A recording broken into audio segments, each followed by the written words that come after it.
We're talking about last night, Tag. The Rangers had that 2-1 lead and looking to grow that in the bottom of the fifth inning. It looked like they would. They had a couple men on base, nobody out, and just could not get anything added to what they had. The Angels turned around the next half inning, and they scored 4 times to essentially win the game right there.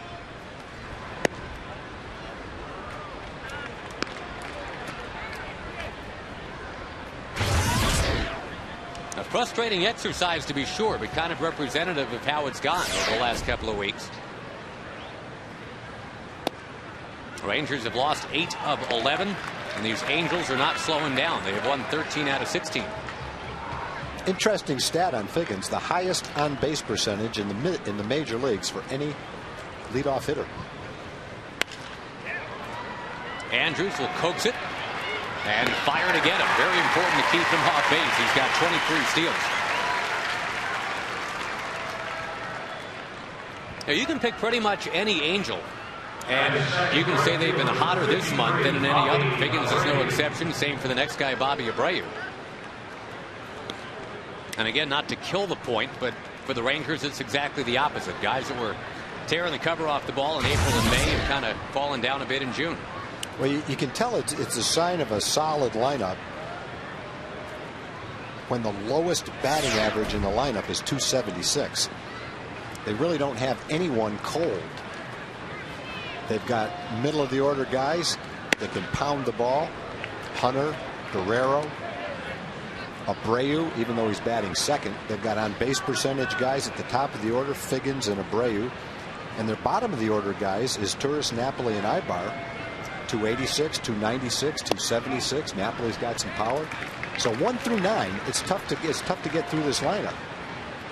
Got a little bit of everything. It's a good, well-rounded lineup. Got some speed.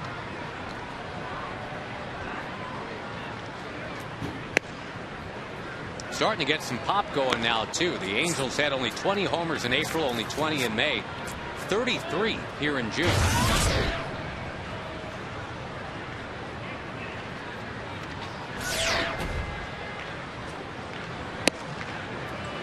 That one inside from Feldman.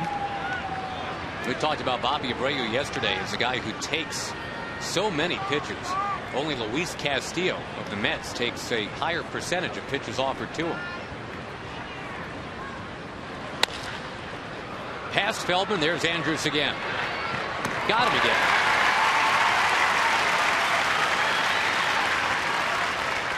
When Scott's pitching well, he'll get a lot of ground balls, and a lot of them will not be hit very hard, and that's the case to the first 2 hitters.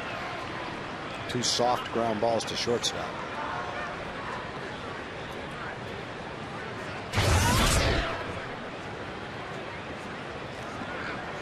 Torrey Hunter is, as you see, 3rd in the league in slugging percentage. We're going to see the guy who's number 1 this weekend, Ben Zobrist of Tampa Bay.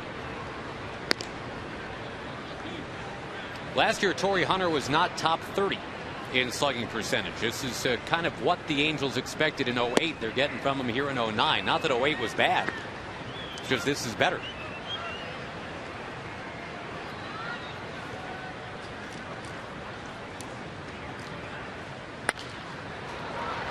Down that right field line. And safely into the crowd. It is so far for Torrey Hunter a career year. You probably know the story. He's a guy the Rangers had interest in when he was a free agent. They could not have wined him nor dined him any better. But in the end, he chose to be an Angel.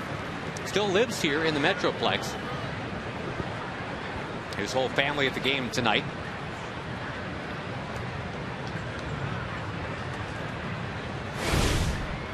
Well, one thing with Torrey Hunter, even when he's not having one of his best offensive seasons, you mentioned this last night, Josh, the enthusiasm, the charisma, the energy that you get from him in the defense still makes him a plus guy in the team, even when he's not hitting. He's never a drag on the team, and even at times when he might not be hitting. He has now reached base safely against the Rangers in each of the last 39 games he has played against them. Now we go from charisma to flat out power. Feldman's got to deal with Vlad Guerrero, although this year the power has flickered out on Vlad Guerrero. He missed some time Had that rib cage issue that landed him on the DL. Only 2 home runs in 38 games. That is really a shot. Yeah, watching him swing the bat last night, you wouldn't think he'd only had 2 home runs. Now, he didn't hit a home run last night, but he hit a couple of bullets through the infield. Big swings, hard hit balls. The only thing they weren't was in the air, but they were good swings and hard hit balls that would lead you to believe everything's fine with the way he's swinging the bat.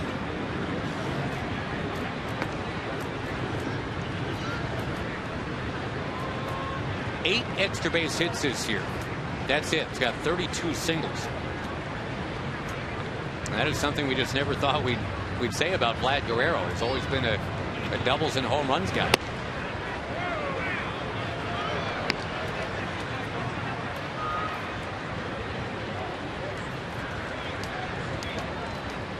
The Rangers have shuffled their batting order tonight yet again. They're just trying to find something that works. Racing for the return of Josh Hamilton. Looking very forward to that. That looks like it's going to happen pretty soon. There's Guerrero hacking away. That's what we're used to seeing. He's going to dump it off the bottom of the wall. It goes right back to Murphy. That's a break. He ushers it in to make sure that Hunter doesn't score. Second and third now with 2 out. Off the bat, it looked like that was an RBI, but it pinballed right back to David Murphy. It doesn't, at least from what we've seen in the at-bats he's had in this series, look like there's anything wrong with the way he's swinging the bat.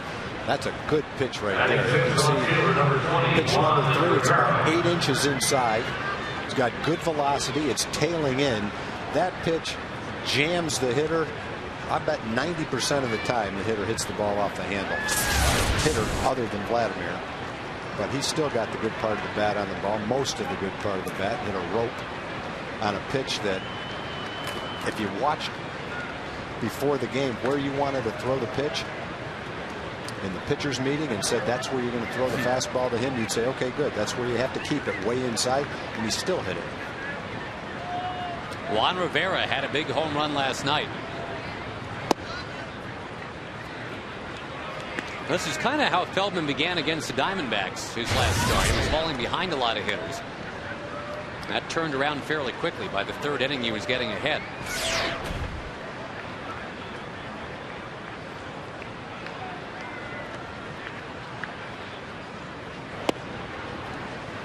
Tim McClellan says that's a strike. One of the more universally respected umpires in baseball.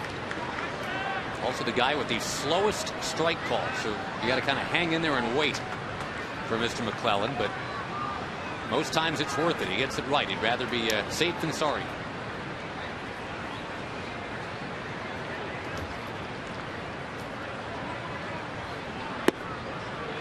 Tim McClellan from Des Moines, Iowa, and that's precisely where Josh Hamilton is headed. Going to play for the Oklahoma City Red Hawks tomorrow. On the road, little AAA rehab after that 1 game at AA Frisco yesterday. And the hope is by the 4th of July, if not just after that, Hambone is back in the Ranger lineup.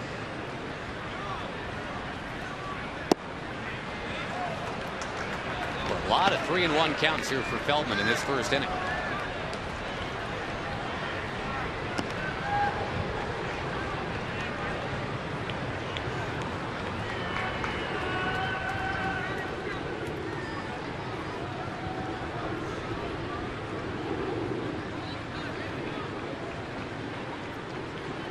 Rivera, a .307 batter. He's going to hit one on the ground to Andrews one more time. All 3 outs in the inning. Andrews to Davis, and a nice pick right there by Chris Davis. The Angels strand 2. There is no score.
After winning 3 straight, they've fallen a 2.5 behind the Angels, but they're playing the Angels tonight. A chance to catch up quickly. Rangers lineup presented by Southwest Airlines. With Kinsler, Young, and Bird at the top. Marlin was batting cleanup yesterday. He moves up to third to accommodate Andrew Jones tonight. Then it's Cruz and Murphy. David's coming on. Saltalamacchia, Davis, and Andrews, the 3 young guns down at the bottom of Ron Washington's batting order. And Joe Saunders, who was knocked around to here back in May. 7 runs allowed in 5 innings, as a matter of fact. Here's the scouting report. He's having another good season. 17-7 last year. He's 8-4 this year with a solid ERA. Not many walks, fewer hits than innings pitched. 249 opponent's batting average. Really tough when men get into scoring position. And as we mentioned, in this park, he's 0-4. But if you go to his park, he's 3-0 with a 144 ERA. Big contrast in performance based on whether he's home or on the road against the Rangers. And he opens with Kinsler, who is still hanging on as the leading vote getter among American League second basemen, but that lead has shrunk down to less than 7,000 votes now, so we come down the home stretch. His longtime rival Dustin Pedroia has crept within 6,800 votes. Ranger fans being encouraged to go online at TexasRangers.com. You can vote for Ian or whoever you want up to 25 times. And the Rangers float you a couple of free tickets to come see the Rangers play if you vote the maximum number of times. Josh Hamilton looks like he's going to hold off Torrey Hunter for that final outfield spot as well. Josh is about 150,000 votes ahead of Torrey. Voting goes through 11:59 p.m. Thursday. Kinsler hits it high and hits it well. Left center field. There it goes. Home run! He just lights up Joe Saunders.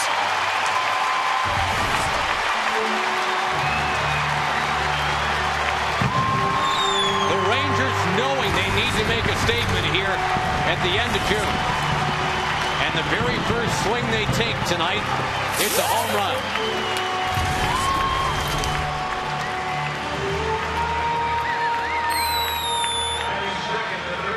A team-leading number 19 for Mr. Kinsler. Oh, the breaking ball right in the middle of the plate. And boy, he didn't miss that one. A big sign to it when he made contact with it.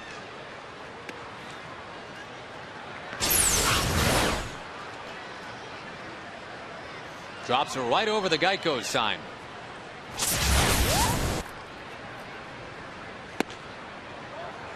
Dustin Pedroia did not do that leading off tonight.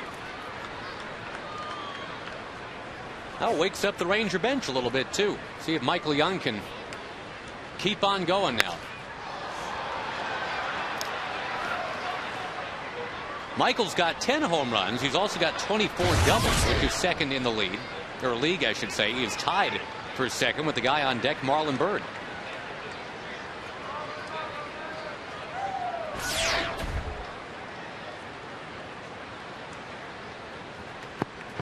No Rangers ever led off a game with a home run more often than Ian Kinsler. He's got the all-time franchise record when it comes to that.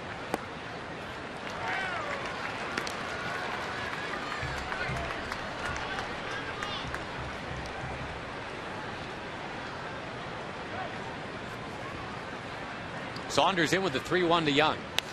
Make it 3-2. Saunders last year 17 wins. He was the second winningest lefty in the league behind Cliff Lee, who won the Cy Young. Doesn't strike out a lot of guys, but he definitely wins some ball games. Way outside. The Rangers get the walk from Michael Young. Mike Socha's team tonight in the field. We'll show them to you. Rivera, Hunter, and Abreu. Figgins, Ibar, Izturis, and Morales. And Mike Napoli behind the plate. Joe Saunders gets a visit from Mike Butcher real quick here. The pitching coach runs out there. It's almost like they noticed something in his mechanics. The last pitch was a changeup, and it just really sailed up and away. I don't think the pitching coach would go out to talk to him this early in the game if it wasn't something to do technically about his pitching ability. Mike Butcher was the best man in Joe Saunders' wedding not too long ago. Yeah, that's what a tight relationship nice they've relationship. got.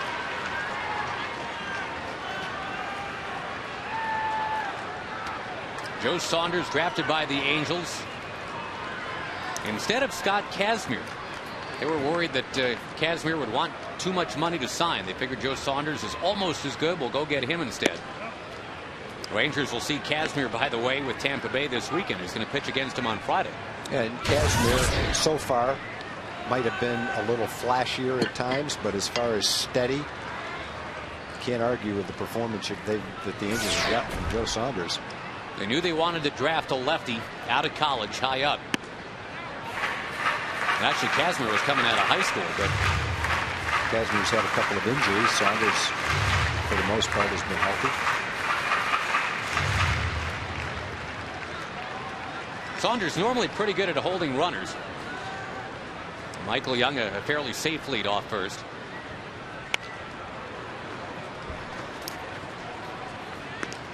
Well, last night the Rangers, again the 5-2 loss that put them 2.5 behind the Angels. I think everybody in the Metroplex is just very simply of the opinion right now, Tag, that the month just can't end soon enough. You know, hopefully that flick of the calendar page will signal a blank slate. But the Ranger players, and I give them a lot of credit for this, they don't want to hear that. They figure June 30th, that's fine to go ahead and start running now. Tonight's a great night to make a statement. And not wait for Josh Hamilton to be the savior. Obviously, they missed Josh in the lineup. That's become very evident this last few weeks. But you play the hand you're dealt.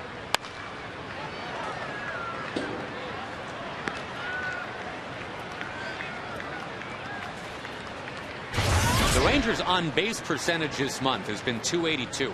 That is the second lowest for a month in the history of the team. Got to go back to September of their very first year, 1972. Yeah, when anytime you're compared to anything that has anything to do with that team. How about that? Marlon Bird to the hill. Home run again.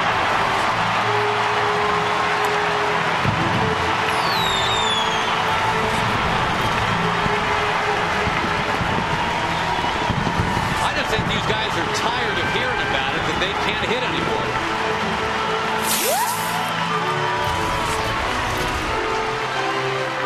Those are two pretty impressive home runs to start the night. Kinsler, number 19, Bird, number 6. 3-0 Rangers and still nobody out. Well, Saunders has been burned a couple of times already with his off-speed pitches. He had hit a curveball. That's a changeup. It stayed up and out over the plate. And Marlon hit it almost halfway up the hill. I don't know if you saw Josh Hamilton's last round of batting practice today, Tag, but you know, I did. I was right down near the cage watching. The one that he put right to the railing in front of the brick. I mean, literally on top of the hill. And it's not like the wind is blowing or it's 100 degrees here tonight. Now, he just annihilated one.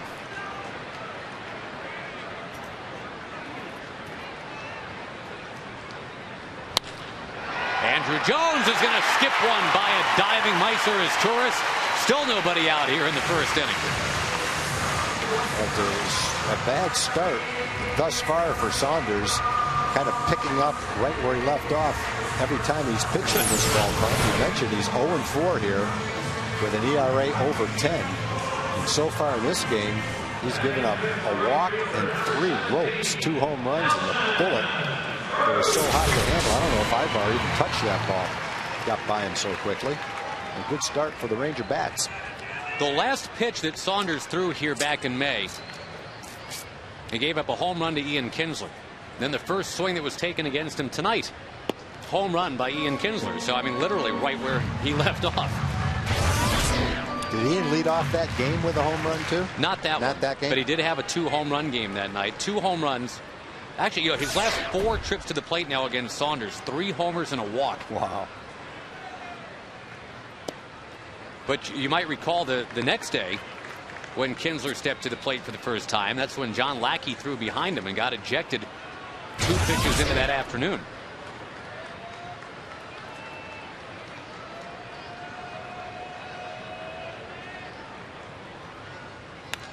Cruz with a foul back.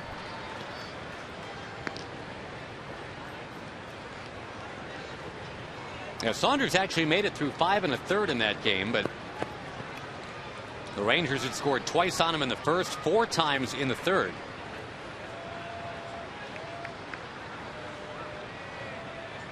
Tacked on the Kinsler home run in the 6th. Nelly Cruz muscles one towards left. And there is Juan Rivera. It took 22 pitches. Finally, the first out for Joe Saunders.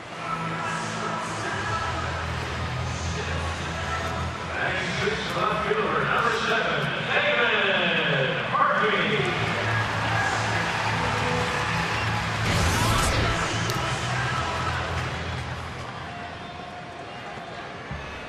The last time the Rangers had a 3-run first inning here at home was right at the end of last month when the Oakland A's came in.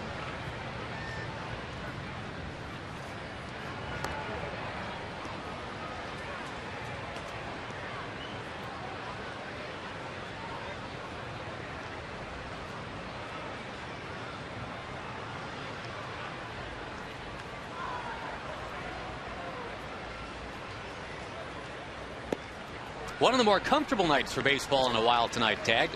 Just 83 degrees at game time tonight. Yeah, I think it's the first time in about 10 games in this ballpark where I've spent more than 10 minutes around the batting cage. It was actually nice down there today. Overcast. A nice visit with Bobby Witt and Rusty Greer. They had their 9 and 10-year-old baseball team down there. They had a clinic today. Rudy Jaramillo put on a hitting clinic for them. They had a pitching clinic. They were out for batting practice and they're staying for the game. Good to see those guys. Murphy chops one foul back to the net. Seems to be a lot of good vibes around the ballpark tonight. Evan Grant had some guests in the booth before the ball game. Thank you very much. I bring that up only because Tag got a brand new nickname out of all that. Isn't that right, Poop? That was pretty funny. Yeah, the 2 little boys were walking out of the booth. They hadn't said a word. They were watching down on the field. They were walking out the booth. I said, "Okay, guys, bring some luck to the Rangers." "Okay, Poo-Poo." And out of nowhere, the kid turned around and said that. So, unfortunately for me, you heard that. Oh, yeah. And I'll get no mileage out of that. I guess it'll be Poo-Poo instead of Tag now, but that's okay. Well, if people hated me calling you Tag, they're going to love Poo-Poo.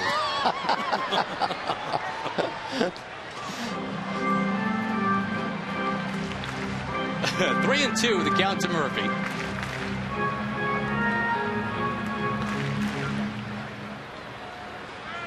And already a couple of Ranger homers in the inning. Kinsler and Marlon Byrd. Well, I'm glad that didn't happen when I was about 21 or so. I had to have that nickname the rest of my life. You are so right, Poo-Poo. That ball fouled again by Murphy.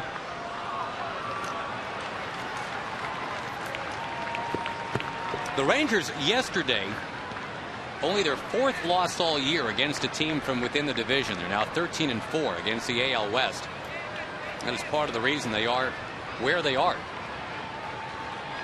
Just about 2.5 games right now behind the Angels. Boy, Murphy just continuing to make Saunders work. He's going to be very close to 30 pitches for the inning. He still just got the 1 out. That's a pretty good combination. There haven't been that many hitters. And the Rangers already have 3 runs in, 3 hits. And the pitch count's up there. They're not first ball swinging, putting the ball in play, making them throw a lot of pitches to all the hitters.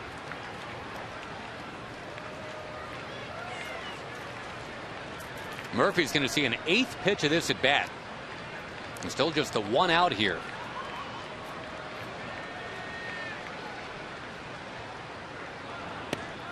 Boy, that is some good work. David Murphy earns a walk. He was sending 2-strike fouls all over the ballpark. If you're going to say a Ranger hitter would see 8 or 9 pitches and get a walk, David would be one of the first guys you would guess.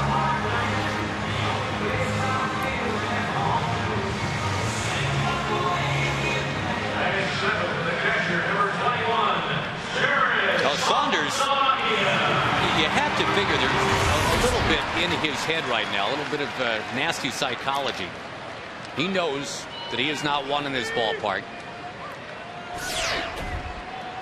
He also knows, I don't know if he knows the exact numbers, but he's given up 6 home runs now in his last 15 innings. Yeah, he might not know the exact numbers, but he's got a pretty good idea. Saltalamacchia drives one to right. And spinning around on it is Bobby Abreu. That's too bad after the long at bat for Murphy. Very quick at bat to follow. The Rangers still have, over their last 3 now into a 4th game, exactly 1 hit with a runner in scoring position. That's staggering.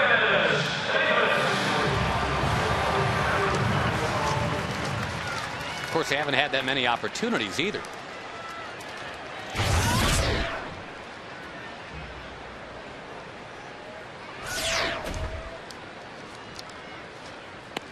Yesterday, they had only 5 chances with runners in scoring position, went 0 for 5.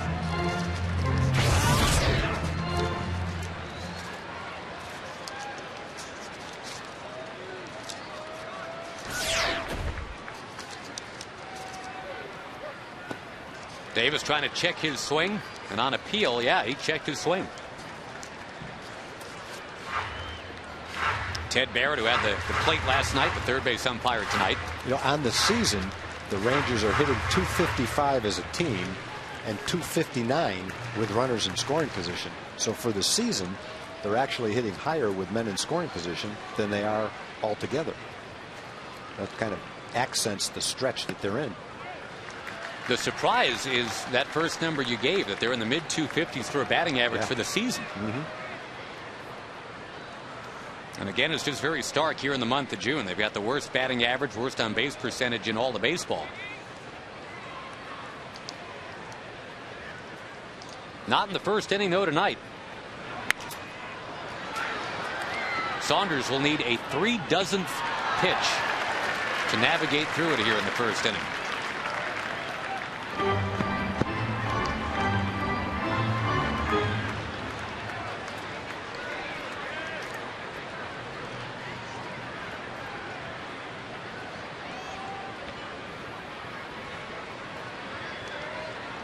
Two on, 2 out, 2-2 pitch. Yes, it is strike 3. Took a while for Tim McClellan to tell us, but that is the end of the inning. Pretty good inning, though, huh, Poo-Poo? Very nice. Thank you very much. Kinsler with a home run. Marlon Byrd with a home run.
The Rangers lead 3-0 as we say hello to Jim Knox. All right, hello, Josh and Tom. In Community Corner tonight, we have Gary Ivory. He's with the Youth Advocate Programs. Great organization that helps out the kids as well as their families, right, Gary? Yes, we do a lot of work with kids and their families who are really in need of help with a mentor or have some mental health needs, and we help them to get those needs met. All right, real quick, for those who want to get involved, help you guys out, what do they need to do?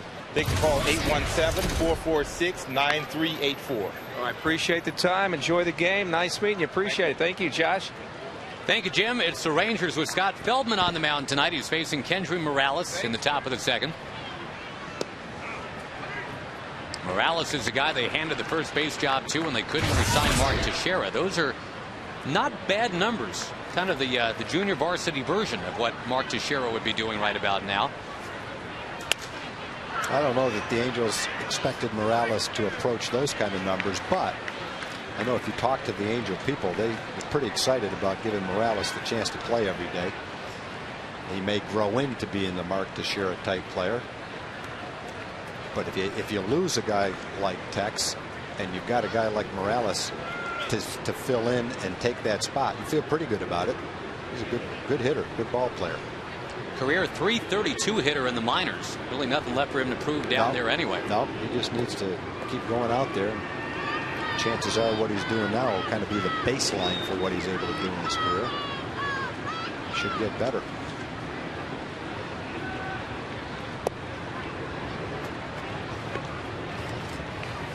Now, he certainly proved his mettle in last year's postseason, even though the Angels got dispatched by the Red Sox pretty quickly. The one Angels hitter who hung right in there with real good at bats against Stephen Papelbon was Kendry Morales.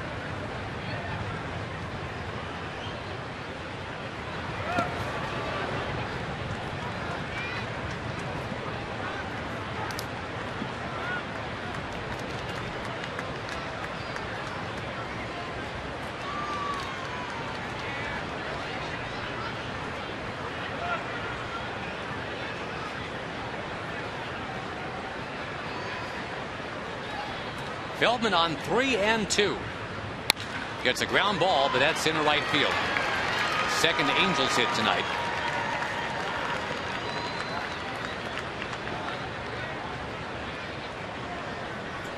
All ground balls in the first inning were hit right at the shortstop, and all resulted in outs. First ground ball this inning. Not hit a whole lot differently than the other three, but this one found a hole. And when you are predominantly a sinker ball pitcher and you get a lot of ground balls, stands to reason that they're going to find some holes. Scott is not what you call a strikeout pitcher, at least not yet. I think he'll get more strikeouts as time goes on, as he develops his curveball and his changeup. But right now his two primary pitches are his two-seam fastball that sinks and tails into a right-hand hitter, and his cutter, which would go away from a right-hand hitter. Both of them are fairly hard pitches, and he'll get a lot of ground balls with them, not a lot of strikeouts with them. Here's Torres offered at the bunt, and it's now 1-1. We've been getting some emails the last couple days wondering about the patches that the Angels are wearing. That number 34 over the E and the L on the Angels uniform, that's to honor Nick Adenhart, the young pitching star who was tragically killed just a few games into the season. A car accident. Nelly Cruz into the corner sliding. Ooh, he almost had it. He almost did. That's a foul ball. That would have been a really nice catch. He's going as fast as he can. We saw Tony Gwynn make a sliding catch almost in that same area. You have to slide to catch this ball. You just can't run into that wall. And there's no way you can catch it without sliding, without running into that wall. But as you slide, it's a little bit tougher to track the ball. Not to mention the fact that dust is flying and you're getting ready to hit the wall. But he came pretty close. It would have been a great play. Now inside is Torres on the next one. Well, Scott's not getting any quick outs. He's throwing a lot of pitches. He's at 32 pitches right now with nobody out in the second inning. That one barely off the plate. Another deep count. Tim McClelland had it right.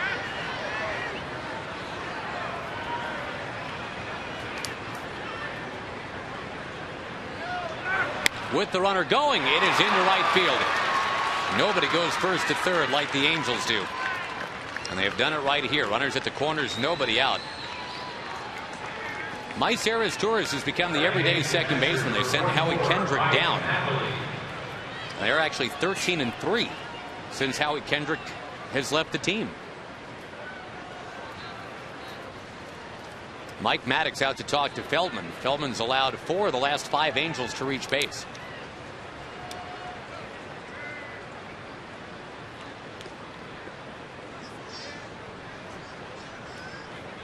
Tag, before I forget, I got an email wondering when you played in the Cape Cod League, were you a Chatham A? Is that where you played, or where yes, you were? I played Chatham. Okay.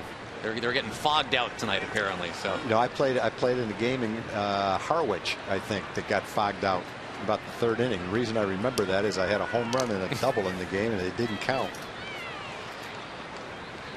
Yeah, that was by far the best summer I ever had in baseball. Anytime, anywhere.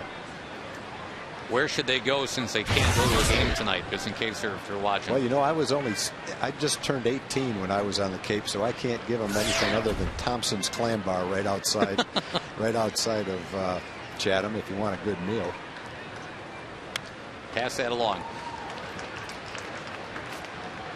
I think Thompson's Clam Bar was at Harwich, if I remember right.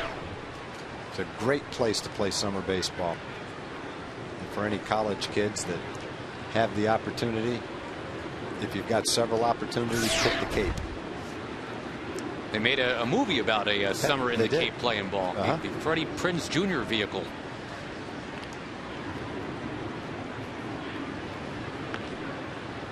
Can't imagine you were breaking hearts, though, like Freddie Prinze Jr. was. No, I wasn't. I was painting a lot of houses for Walter V. Love, though. The painting contractor I worked for. That was your summer of love? Yep, that was my summer of love. He said, I'm going to start you out painting the sides of houses. Ooh, look out. Feldman almost had it. It went whistling by him. The Angels have scored on the hit by Napoli. Still nobody out and 2 men on. 3 straight singles to open things here in this top of the 2nd inning.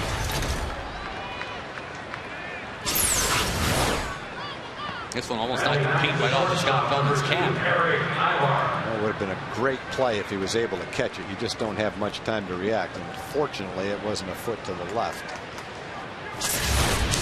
The pitcher is in a very vulnerable position when a batter hits a ball that hard back through the middle.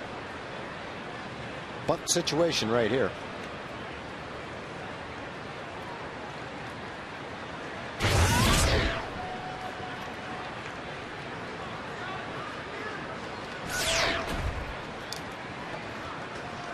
Eric Ibar has been very good at that. He gets it down.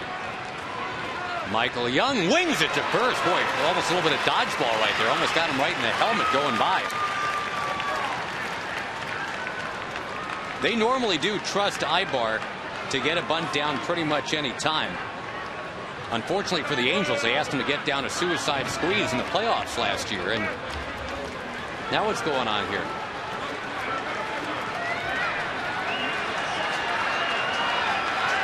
Are they saying he's out because he was out of the batter's box when he bunted? I don't know.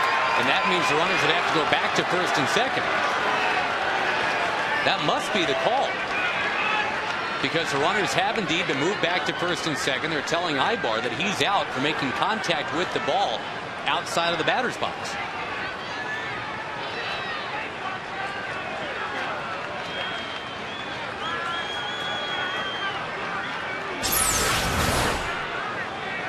Let's see, where is the contact? His left leg stepped out of the batter's box almost even with home plate to bunt that ball. Boy, you never see that one called, but the Rangers, no. they get a break. Watch his left foot. That's pretty noticeable how far he stepped toward the plate. That's the great Mike Social look right there. I can't believe what's just happened look. We'll see it about 9 times a game. There's a call that doesn't quite go right. That's the exact look. So first and second, 1 out, instead of second and third and 1 out.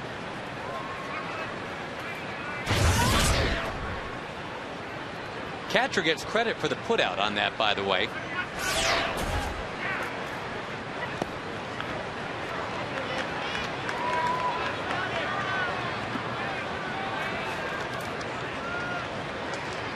I was going to say with the Ibar tag, had he gotten that squeeze button down in last year's playoffs, that might have been a very different turn to that playoff series against the Red Sox. Figgins taking a little bit outside. This is where the Angels have been excelling. Runners in scoring position.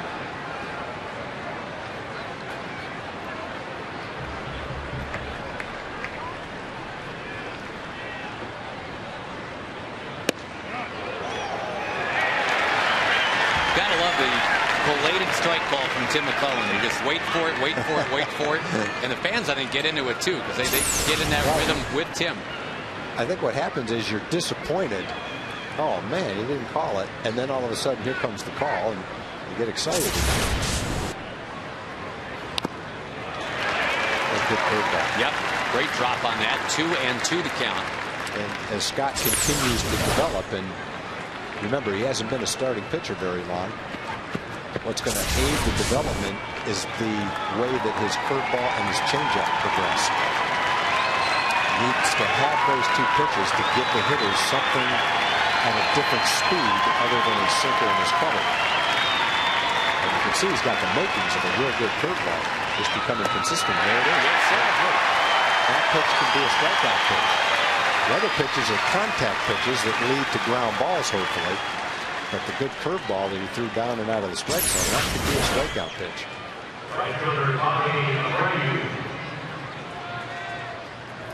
Late swing that didn't do much.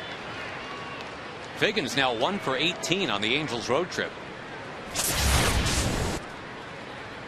And Feldman's going to have to go get Bobby Abreu with 2 on, 2 out.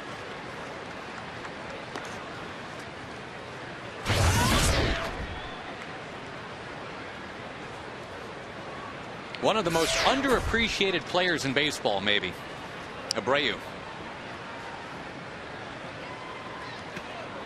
Feldman bouncing that one. Nice job by Saltalamacchia. With Abreu every year, it's 100 walks, 100 runs batted in, a 300 batting average. You see Saltalamacchia here, keeping the runners at first and second, just absorbing that.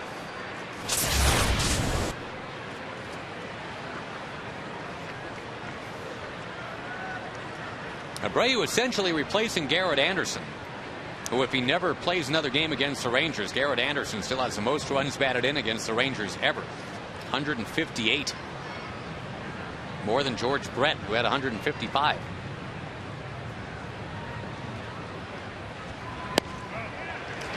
Tim McClellan says strike.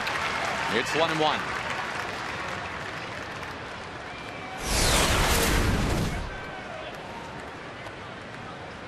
After a 9 RBI May, it's a 22 RBI June for Abreu.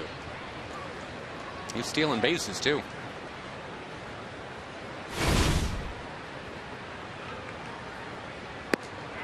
Up too high with the heat.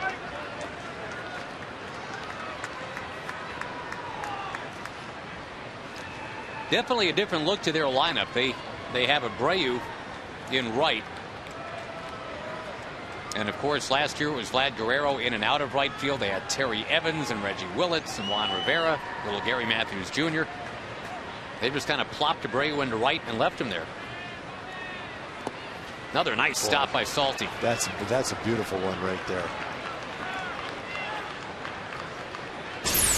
Got struggling a little bit with his command. Not really able, at least early in the game, to pinpoint his pitches where he wants them.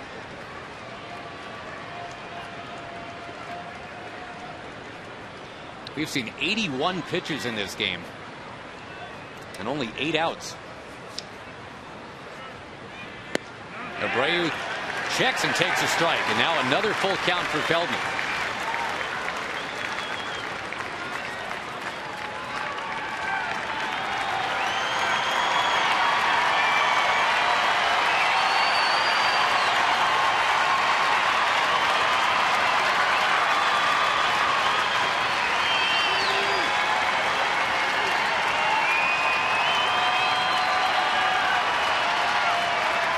Runners will get going. On the ground, Davis with a big hop. It gets by him into right. It is now 3-2. A nasty, tricky hop. A tough break for Scott Feldman.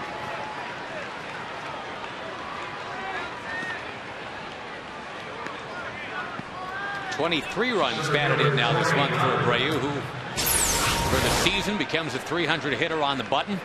And for his big league career, he is now at exactly 300 on the button.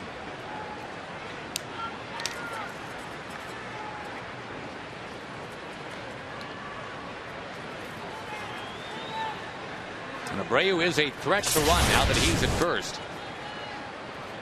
Torrey Hunter, who's their leading RBI man, will be the batter. He walked last inning.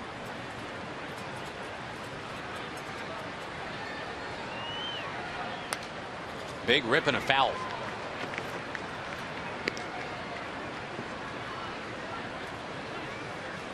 For people who like the rule book, Josh, in fact, might have one at home, it's Rule 6.06A.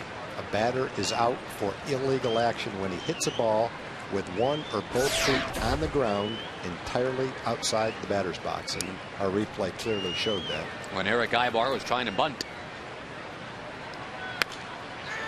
Well, here's the 0-2 count that Feldman has just not been able to get to tonight.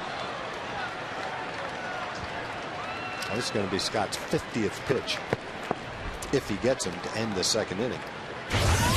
Rangers bullpen was stretched out a bit last night. 4 innings, but 4 scoreless innings. That's the good news.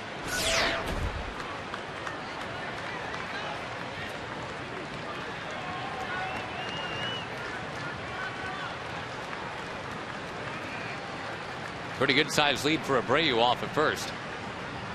Feldman noticing that will send him back.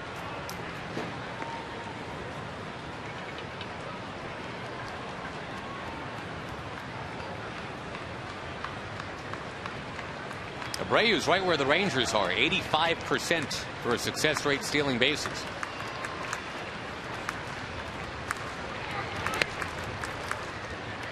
Abreu is 17 out of 20. The Rangers are 61 out of 72. That team success rate of 85%, which is second in the majors behind the Yankees.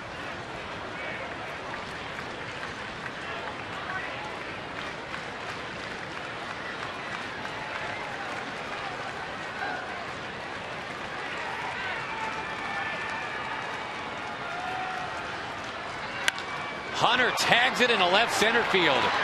And just like that, the Angels have tied the game with a 3-run top of the second. Abreu scoots to third. And the Rangers have given it right back here. Remember, the inning started with 3 straight singles. Then Feldman got a couple outs, but now Abreu and Hunter with the 4th and 5th singles of the inning. I think this is probably as much as Scott has struggled in any of his starts with his command.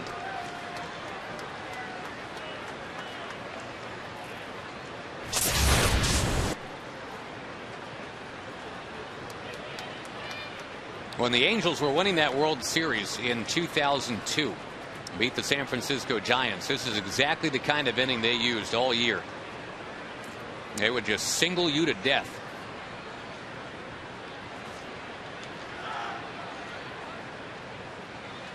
Now the big bopper in the lineup, Vlad Guerrero. Well, Doug Mathis would be the long man generally for the Rangers. Several days ago, he pitched 3 2/3 innings, and then he pitched an inning in last night's game, or part of an inning in last night's game. And I think there'd be games with a well-rested bullpen where Ron might have someone warming up right now. But without a clear-cut guy to come in and pitch out of the long man's role, it's difficult to get someone up this early. Guerrero, a guy that normally swings at anything, has taken a couple here to make it 2-0. He will take again, and that's a strike. Jason Jennings pitched a couple of innings last night. He can't be the long man. Is that Derek Holland?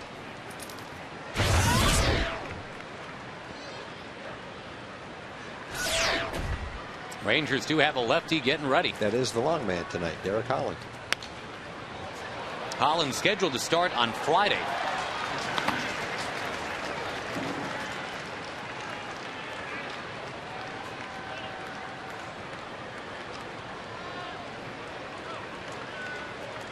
Now Feldman has fought back to make it 2-2 in a painfully long top of the second inning.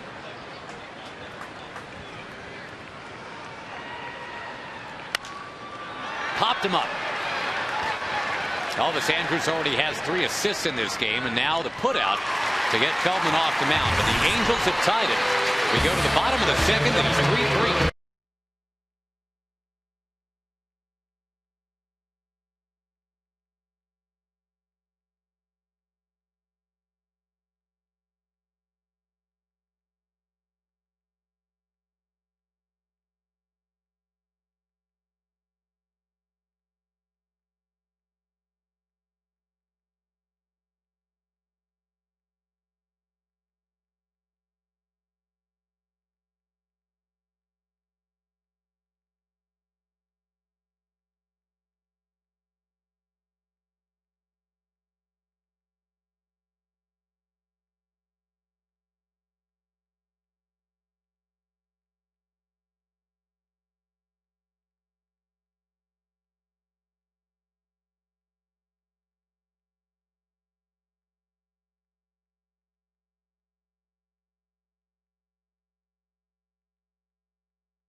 At second base if you choose to. Go to TexasRangers.com/All-Star and cast your ballot.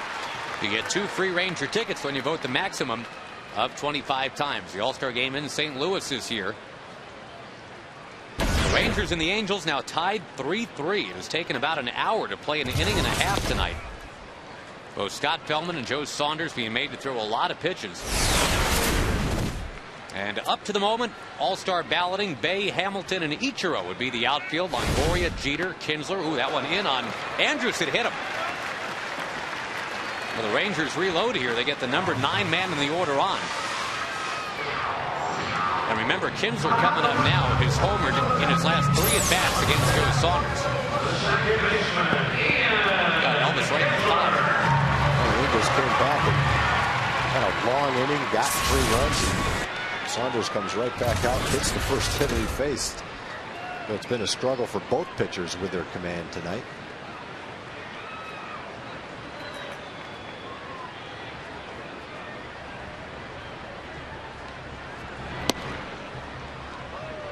Kind of amazed if Saunders throws anything even looking like a strike to Kinsler. Again, the last 3 official at-bats that Kinsler's had against Saunders. He's homered in every one of them. The other plate appearance was a walk. And he's really not in a place where he can pitch around him. He's got nobody out. He's already got a man on base in the middle of the lineup coming up. Although I'm sure he'll be trying to make a quality strike to him.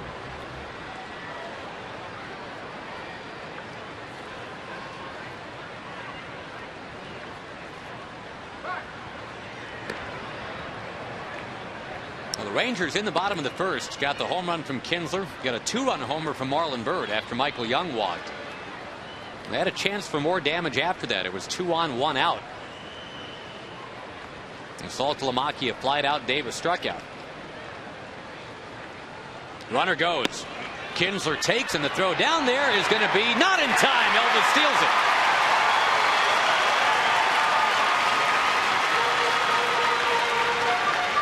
He is 12 for 13 in the big leagues now, stealing bases. He looks safe from up here. Let's see if we can tell in the replay.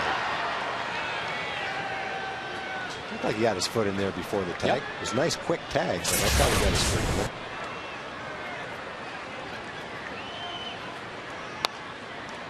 Kinsler pokes it into the crowd. Get you one more look here.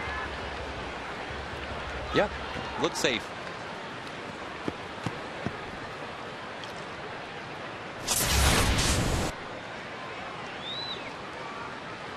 Got a few Rangers with a shot at 30 steal seasons this year. It's been kind of a rarity. A combo of power and speed. Guys like Nelly Cruz and Ian Kinsler could be 30 homer, 30 steals guys.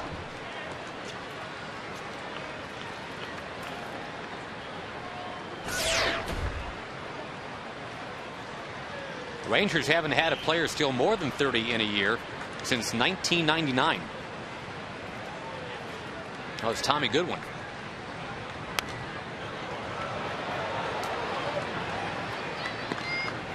You know who came close to a 30 steal season that nobody ever talks about is Mark McLemore in 1996.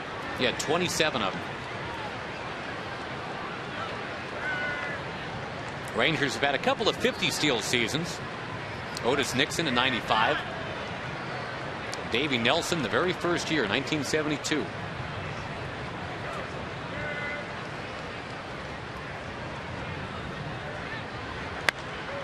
Another foul. Joe Saunders just has not been able to find a put-away pitch here. He was at 45 pitches for the night. He's got 3 outs in the game.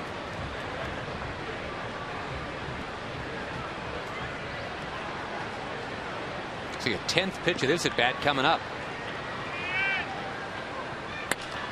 And Kinsler strokes it towards center field. Torrey Hunter coming on, reaches out to make the catch. That's a Gold Glove center fielder out there, Torrey Hunter. Saunders finally does retire Kinsler, brings up Michael Young. Third baseman, Michael Young. Never without the smile, Torrey Hunter.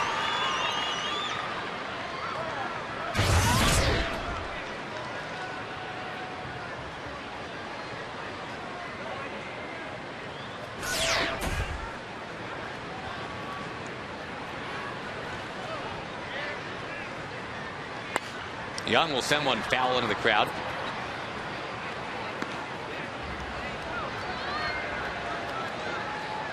Michael Young supplies our Geico quote about this series against the first place Angels. That is true a lot more times this year while the Rangers and Angels have showdowns.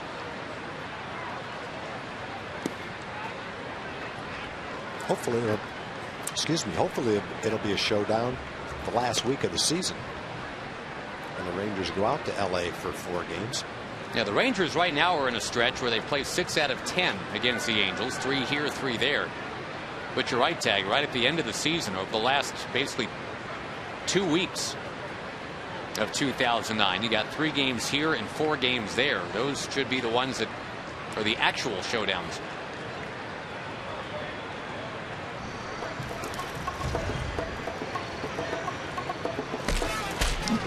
Get something in his eye, maybe. Yep, a little time for the home plate umpire to get something out here.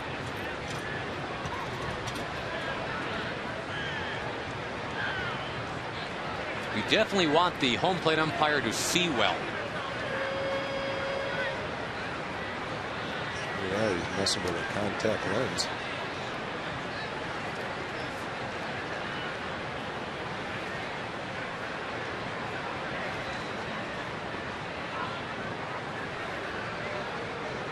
Tim McClelland always seems to be in position when weird stuff is going on. You go back to the pine tar incident. He's the guy that laid George Brett's bat across home plate to determine whether or not the bat was illegal.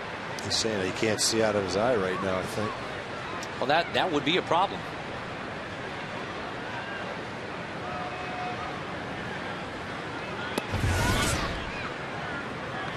Of course, George Brett, that was a game where he had the go-ahead ninth inning homer. It was wiped out.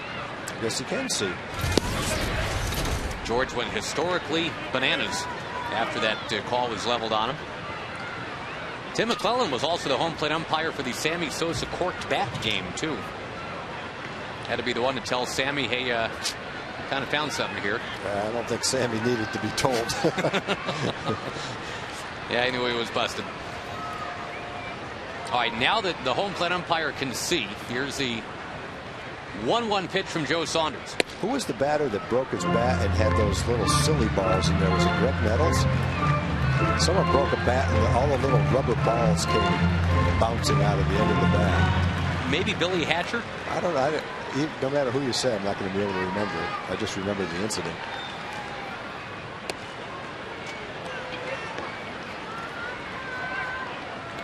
We haven't heard about corked bats in a while. I guess that's a good thing. Yeah, corked players, not corked bats. Vlad Guerrero's brother Wilton Guerrero was one of the guys caught red-handed with a corked bat. Remember when Albert Bell was accused by Kevin Kennedy of corking? And that set off quite a firestorm. Yeah, really, in today's game, you're crazy if you cork any of these bats. As much as these bats smash in half,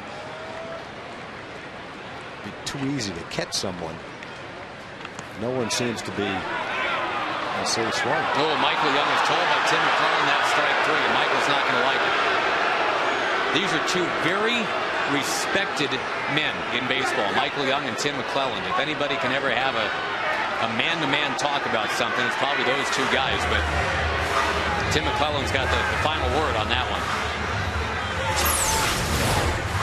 Center fielder, Marlon Byrd. Let's see. Boy, I thought he held up. Yeah, he held. Did not swing.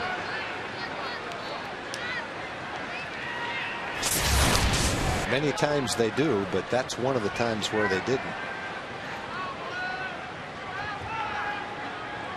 So the inning is left to Marlon Byrd.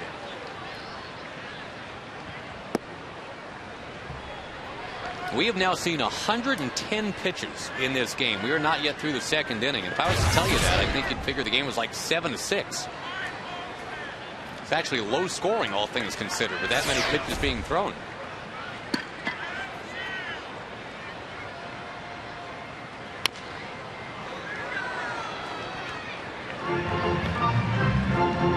Already the Rangers tonight, more runs. Boy, their first 3 batters, they have produced more runs in the game than they had all game yesterday.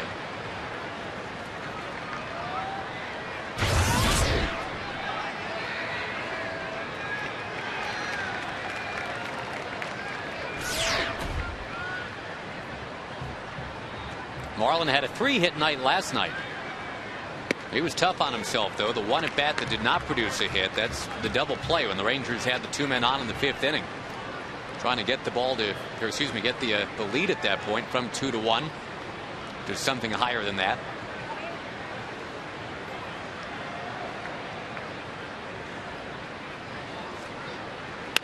Marlon hits it hard, but right to Figgins. He's going to lunge at the runner and get him. Decided just to go attack Andrews instead of throwing across the diamond. Boy, that was a disappointing inning. The Rangers had a runner at second. And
Save you 15% on car insurance, and by AT&T. Switch to the nation's fastest 3G network. AT&T, your world delivered. The last time Scott Feldman pitched at home, Tag, we were headed to the 5th inning at 8:15. Tonight we are through 2 innings, as both Feldman and Joe Saunders have really struggled to harness their command of the strike zone. Yeah, Scott's just not hitting his spots right now. And he's pitched really well at home. He's had 6 home starts. His ERA in those 6 starts is .257. So he's liked pitching at home. He's just kind of battling today to find it, hopefully before, well, he doesn't have much longer. If he doesn't find it, he's already at 57 pitches. Opening up with Juan Rivera, who's been one of their best hitters this month of June. The Angels were 5.5 games behind the Rangers when the month dawned. But obviously they've started to click. They're getting a bit healthier. Tonight they began with a 2.5 game lead. Feldman got Rivera out in front.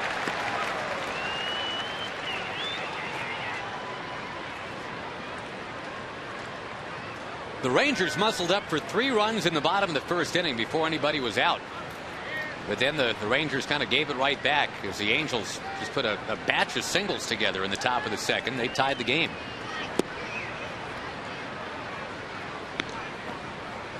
And this is unlike the Angels in that they seem to be the ones really working the count tonight. They've been known for years as a very aggressive team, even over-aggressive. Not that work the count Moneyball stuff, just the opposite. And I guess Bobby Abreu now becomes the one change in all of that. I mean, they brought in a guy who is absolutely all about a 7 or 8 pitch at bat. Well, you look at last year's Ranger team. Ramon Vasquez was very good at that. Milton Bradley was very good at that. Does that spill over to the rest of the lineup? Maybe it does.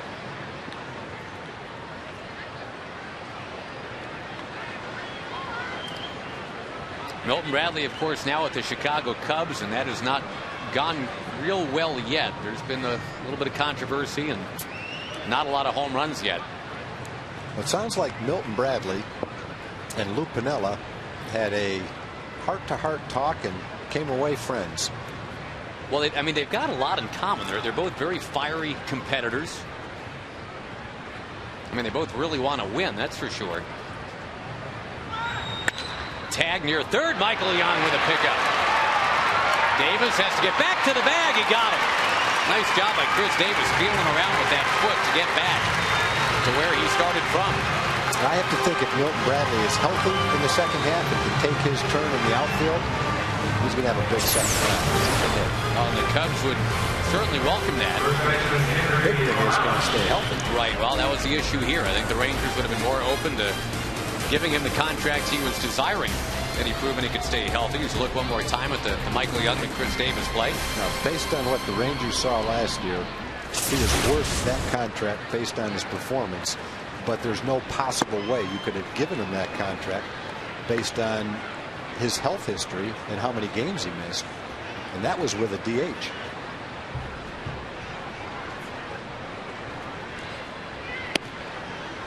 Outside the Kendry Morales, the NL Central is wide open. I think a lot of people think the Cubs have the best all-around talent in that division.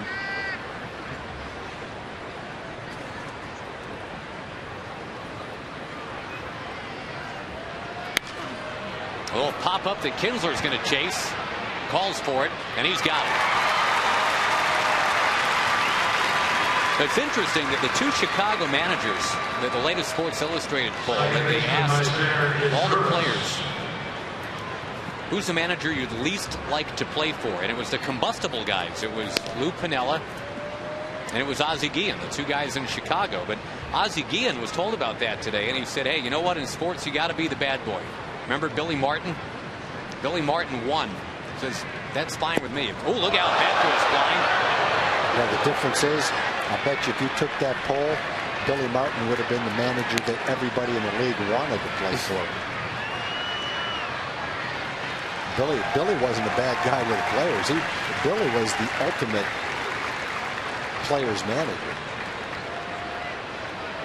you know, is the other side of it is Ozzie Guillen's won a World Series too, so you can't necessarily argue with the success that he's had. And it really doesn't matter what other players think if his own players like playing for him. Although Ozzie is certainly a guy that will call out his own. We've seen that right here in this ballpark. Yeah, he will.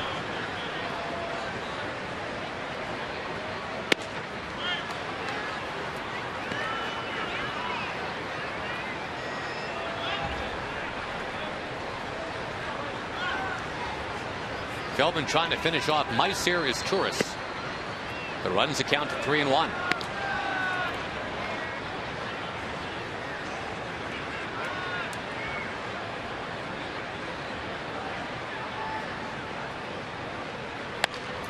Now 3-2. The fifth full count that Feldman's had to deal with tonight.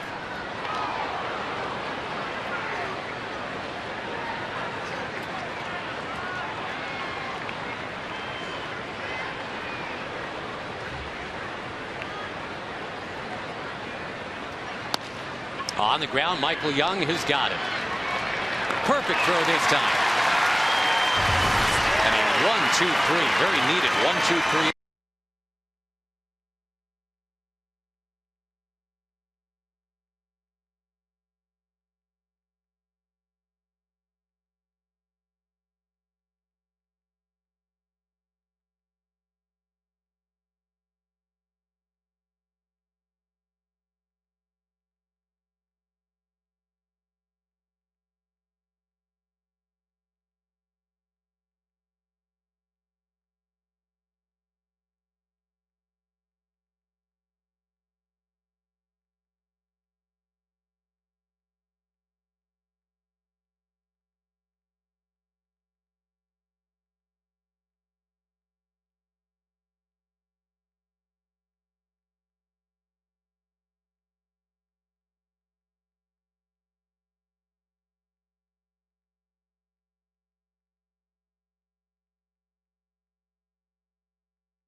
A private hitting clinic with Rangers hitting coach Rudy Jaramillo. Go to TexasRangers.com/sweeps for more details and official rules.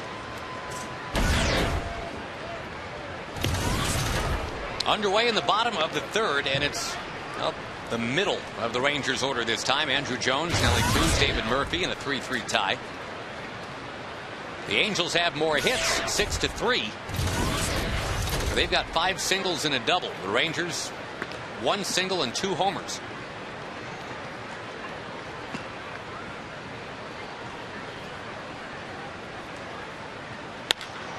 Ground ball near short.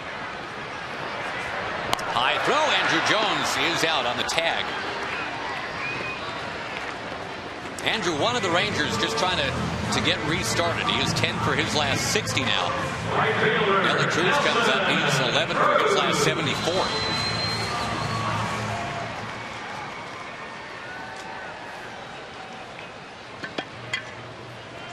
Well, through the Rangers slump, there was a lot of playing time if Andrew was hot, because if Andrew's hot, he's a guy that can hit in the middle of the lineup and carry a team. He's done that for a lot of his career with the Braves.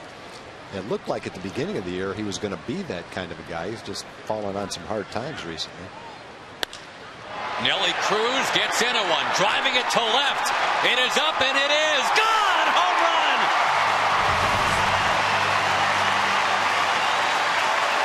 Well, even though Nelly is, what you say, 11 for 72? 11 for 72, I'll bet you 10 of his outs have been fairly well-hit balls to the wall, to the warning track. He's had a lot of close calls in those 70 at-bats.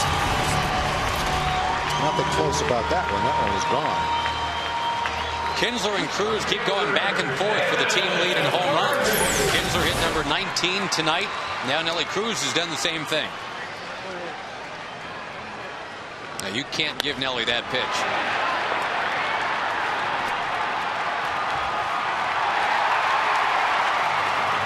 Nice play. 3 Ranger home runs tonight and a 4-3 lead here in the 3rd inning. I'm going to go with a call again right now. A little back-to-back action here with David Murphy. Back-to-back games with David. Hey, he did you solid yesterday. Good. Tom Grieve now has 2 in the call column on the plus side this year. Has anyone ever had 3 in 1 year? No. 2 is the record. You've tied my very weak record. I think you had 2 a couple of times. Yeah.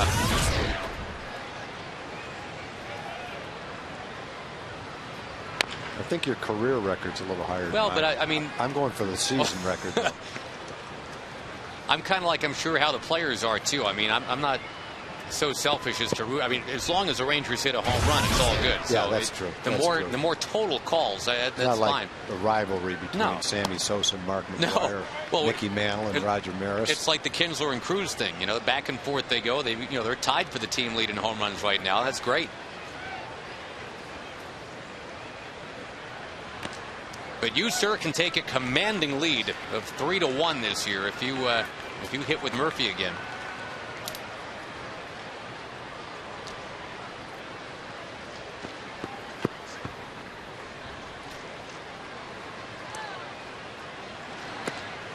Up too high.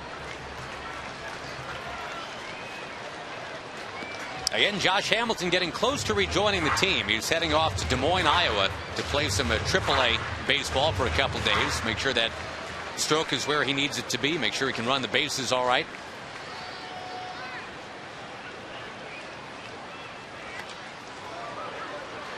It was a long at bat last time for David Murphy. He's working on another one right here.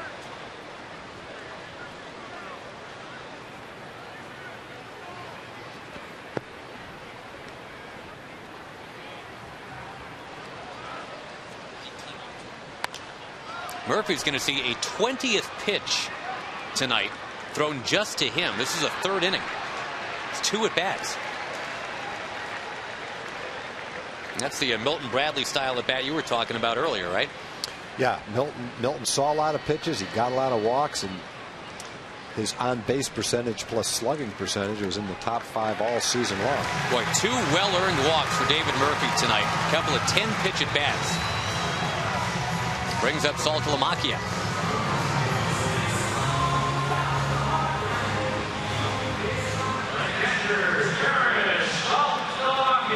On the out-of-town scoreboard tonight, the Yankees lead Seattle 2-1 in the 4th. The Mariners have closed to within a game of the Rangers for 2nd place. 2-1 in New York, though, after 4. The Rays lead the Blue Jays 3-1 in the 8th on 3 solo home runs. Carl Crawford, number 8. B.J. Upton, number 7. Willie Ibar, number 7. At Tampa Bay's 8 games over 500. They're starting to play some pretty nice baseball. They're coming in here next. Weekend 4th of July series. Good tickets still available, by the way, for that 4th of July game with the fireworks after. Salty to right field. Near the warning track. And caught. Out number 2. Not much wind tonight, just a little lazy breeze out there. No jet stream. The first baseman, Chris Davis. I think there have been nights in this ballpark where a ball like that might get up in the jet stream and carry out to right field. Doesn't look that way tonight, though.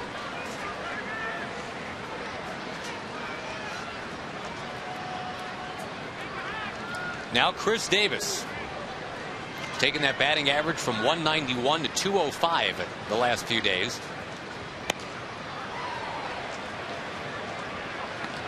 Twins and Royals tied 1-1 in the 4th inning. Justin Morneau has hit number 19. Tigers will be at the A's a bit later.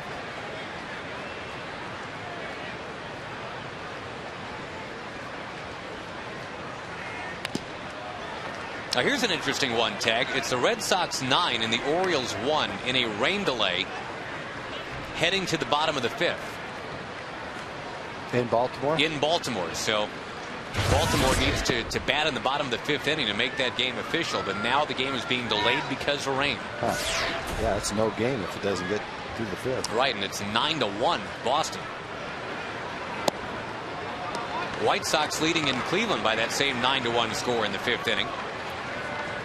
Paul Konerko, Josh Fields, Gordon Beckham, the rookie, all have homers. The only hit for Cleveland so far, a home run for Travis Happen.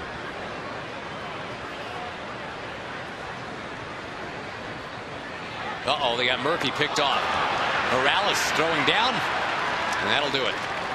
However, the Rangers have regained the lead. The Nelly Cruz home run has made it so. It's 4-3.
To the 4th inning, in time for the Aflac trivia question. Can you name the former Ranger who's the only player to win a batting title in Angels franchise history?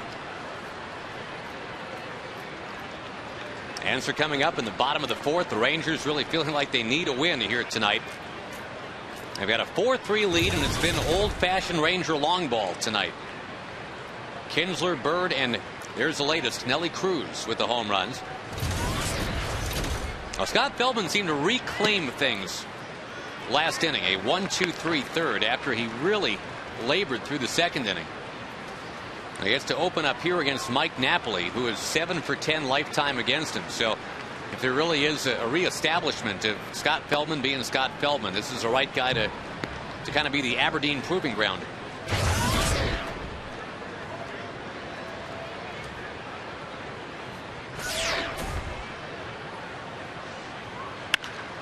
Hard hit, but foul down near 3rd.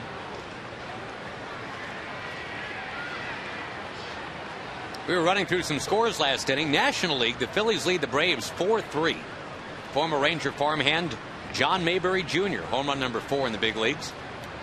Chase Utley's hit number 17. And again, the Phillies lead by 1.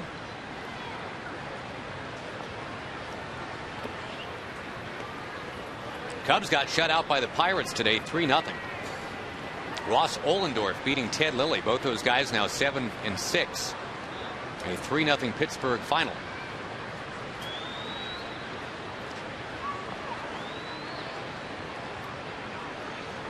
I just eyed the little boy that called me doo-doo. Was it doo-doo? No, it was poo-poo, I'm afraid. Yeah. Either way, it's not, not one of your finer moments, but Would it be one of my finer moments if I started yelling, "Hey, poo-poo," out of the booth to try to catch his attention? that would be in your lower realm right there. Feldman strikes out Napoli, and yeah, he's back now. Scott Feldman has retired 5 straight. Eric Ibar comes up next, and now, Poo-Poo, we go to Jim Knox. All right. Hey, Josh and Poo-Poo, we were with Poo-Poo, I can't get over that. Ben Sater from Plano West. Plano West, he is going to the All-Star game in St. Louis in a couple weeks because why, Ben? Well, I started a charity golf tournament a few years ago for Texas Scottish Rite Hospital, and we've raised almost $800,000 for them. And so I'm going to St. Louis for the All-Star game. Very well. Okay. Congratulations on that, and a lot of money raised. You going to bring your girlfriends or anyone? Oh, yeah, I wish. Maybe not. I don't know. Okay, good enough. And someone back there wanted to know where Reiner is. Reiner's dead, okay? Reiner's dead. All right, you got it. Okay, thanks a lot, guys. What, really? All right. Thank you, Jim. A fine wheels-off moment on the broadcast once again. So 4-3 Rangers with a 1-ball, 1-strike count to Eric Ibar. To first base, and this time Davis has got it. Frustrating night for Ibar, who was called out on a bunt attempt in the second. And now back to the greatness of Ben Sater, the Rangers award winner and the People All-Stars among us. Yeah, that's a great contest between a lot of wonderful people. He gets to wear the Ranger cap and everything in St. Louis. Thanks for representing us, Ben. Top of the order, Sean Figgins. And Feldman missing downstairs.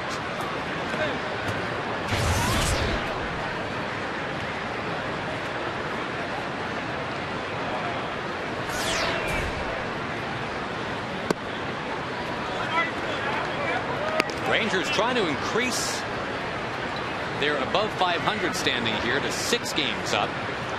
Try to get to 41 and 35 with a win tonight. Get to within a game and a half of first.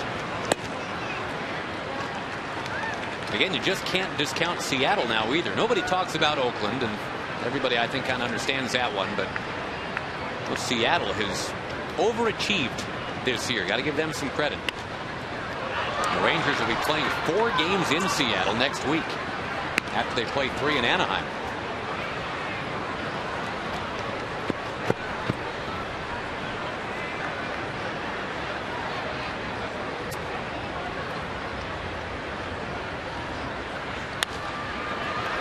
Fly ball into the crowd. Probably about a 20,000-ish crowd tonight. On a Free Kid Tuesday.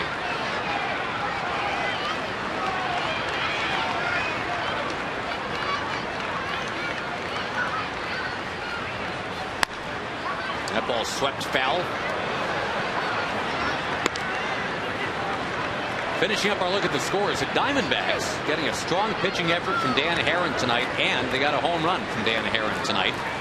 Arizona leads at Cincinnati 6-1 in the 8th.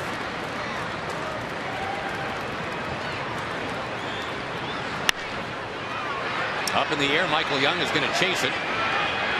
He's got it. Scott's starting to make his pitches now. Yeah, he is. That's 7 straight retired by Scooter. And to the bottom of the 4th we go. It's the Rangers 4, the Angels 3.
title for the Angels.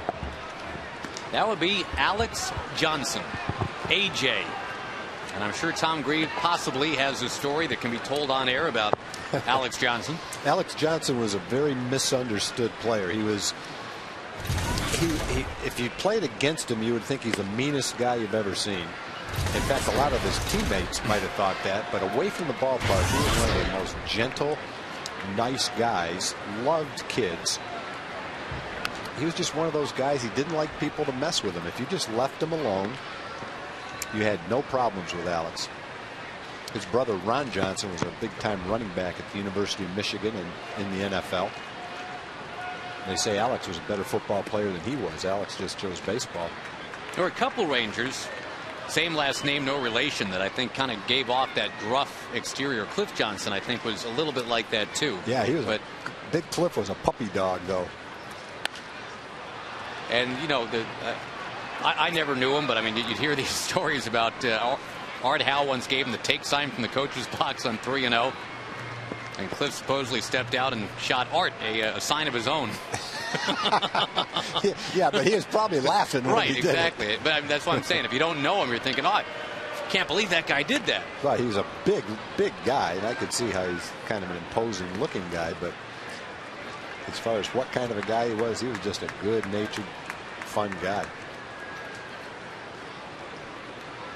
I can only imagine the look on Art Howe's face, though, when he got that one-fingered salute. Ground ball, third base. And with that shift on, that was up to Figgins to make that play.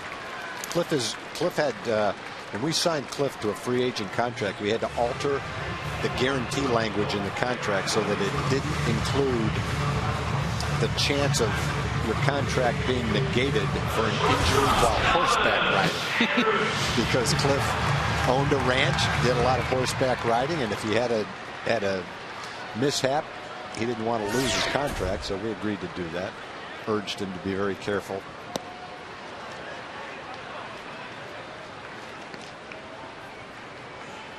They put a lot of that kind of language in contracts now. I mean, you're paying players plenty of money. You want to make sure they're not messing around on the basketball court or sometimes even on the golf course. So they'll put some things in there about when and what you can do.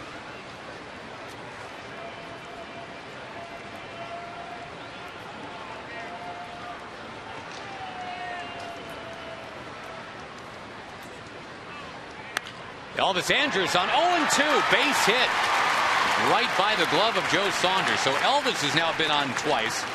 Was hit by a pitch the first time. Now the sharp single with a 2-strike count.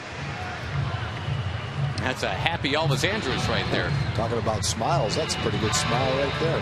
The second baseman, Ian Kinsler. Rangers trying to build on the 4-3 lead as Kinsler comes to the plate. Remember, Ian had the home run to lead things off for the Rangers tonight.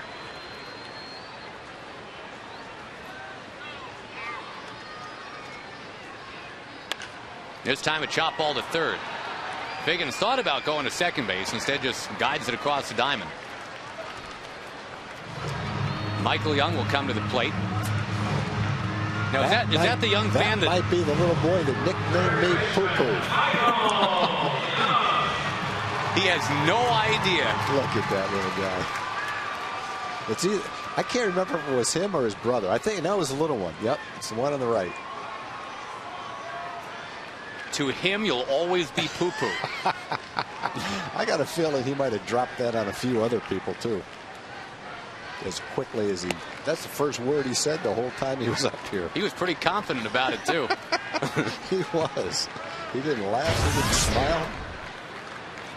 He knew who he was talking to. I guess he did.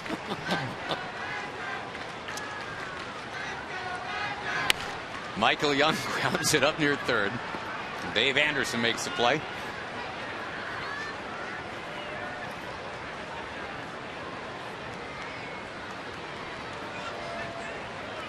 The guests of Evan Grant before the game. That's a happy family right Look at there. me, not the baby, Dad. Look at me. What about me? I got to think they have some laughs in that family with that little guy. Wonder if he ever sleeps. I don't know.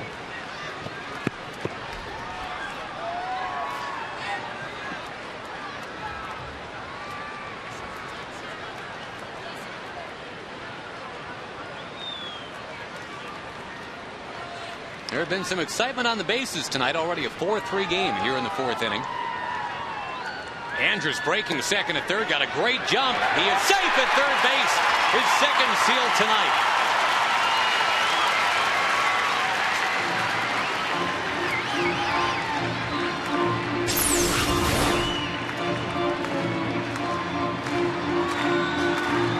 The other thing can happen, even though there's 2 outs while you're stealing third, is Figgins has to go cover third. If Michael pulls a ground ball to the left side of the infield, he might just roll one right through there for a base hit. And the spot Figgins vacated to go cover third. Boy, Saunders already passed 90 pitches. He's not yet through the 4th inning. His least favorite ballpark at which to pitch. The statistics bear that out.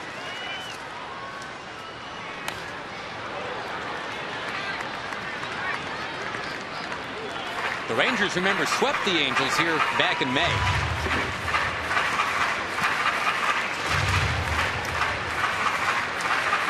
Apparently Dad has been informed now, Tag, and Mom, that they're TV stars.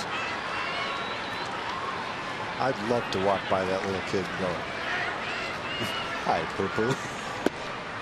Well, you got time. I mean, you know, I'll free you from the booth. I'm not your boss. Go ahead, take a stroll.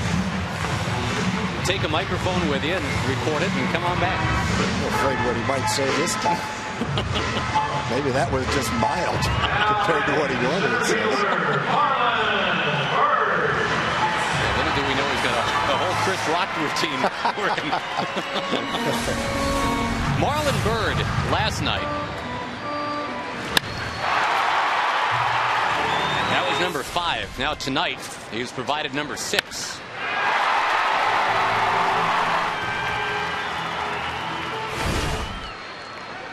With 2 on, 2 out. And Marlin punching one towards the alley, left center field. That ball flies out of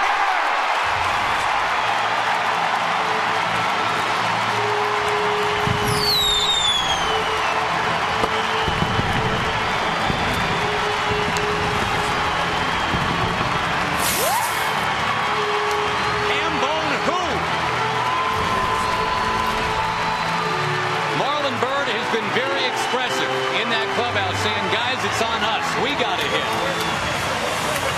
And Marlon is backing up his words. He's got 2 home runs tonight after the one last night. That might be as nice a home run stretch as Marlon's had in a short period of time. And every home run's been hit almost the same way. Line shots to the left of center field. I thought that might hit the top of the wall. Just skimmed over the top of the wall. No, there's too much good karma surrounding Marlon Byrd for that one to have not snuck out. They're doing the Bird. Everybody's doing the Bird. It's nice to see a couple of home runs tonight that aren't just solo shots.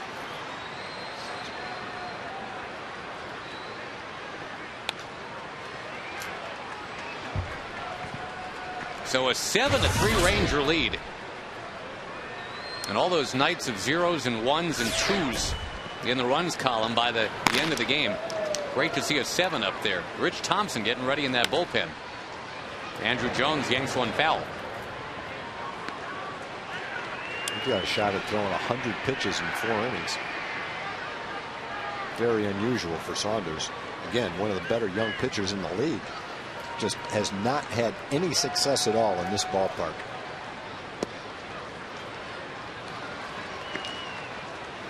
Well, he showed up just in time for the Rangers, who really did want to leave the month of June on a high note. It's been a disappointing month, to be sure. There is ball 4 to Andrew Jones. And with 2 outs in this inning, it went walk, homer, walk. That is, I think, one key element right there, Tag. The Rangers with 2 outs. Back in April and May, they were finding ways to bring in runs, and that just has not been happening the last few weeks. They have done it tonight, and you saw Mike Scioscia say, go out there and have a little chat so that I can eventually get out there and join you. Joe Saunders last time here gave up 7 runs. Tonight he has given up 7 runs.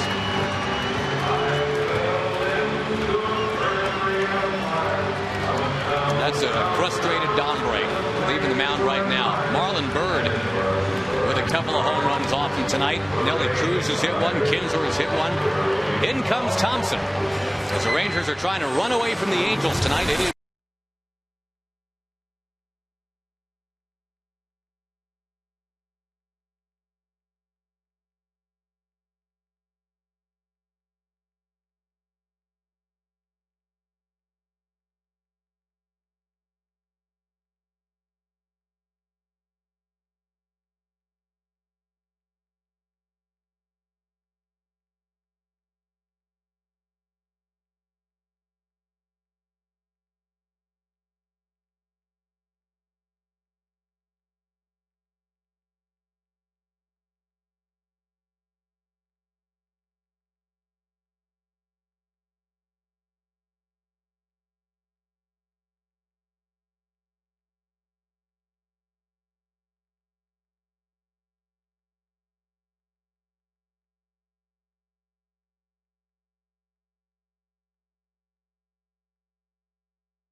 $7-3 thanks to Marlon Byrd. And folks, you can get half-price tickets online for tomorrow's game with the Angels. It's an Ozarka website Wednesday. Tickets available in a variety of seating areas. The offer's good all season. Some restrictions to apply.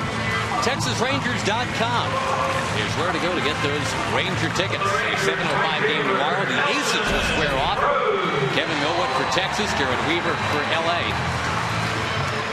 The Australian-born right-hander Rich Thompson comes out of the bullpen. The Rangers with a 3-run first, a 1-run third, now a 3-run fourth inning, and leading 7-3.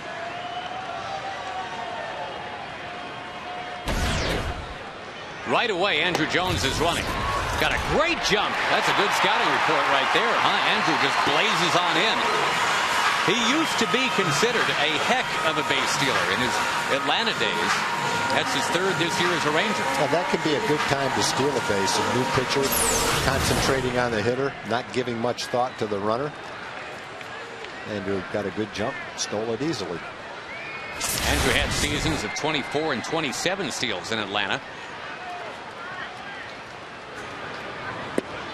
Now a little base hit somewhere from Nelly Cruz can make it 8-3.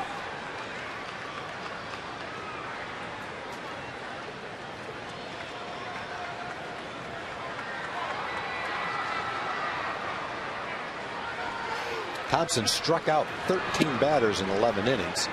That may be the pitch that he uses for his strikeout, that overhand curveball. He's also given up 4 home runs in 11 innings. The top 2 stolen base teams are the teams here this week. The Angels, and then coming in this weekend is Tampa Bay. Rangers are right behind them both. Carl Crawford and B.J. Upton together have stolen more than most teams. That's right. Yeah, Crawford already is at 40.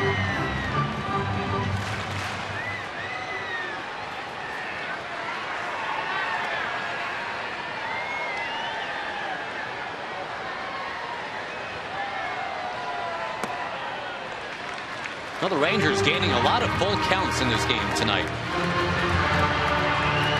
Definitely noticing a more patient approach top to bottom.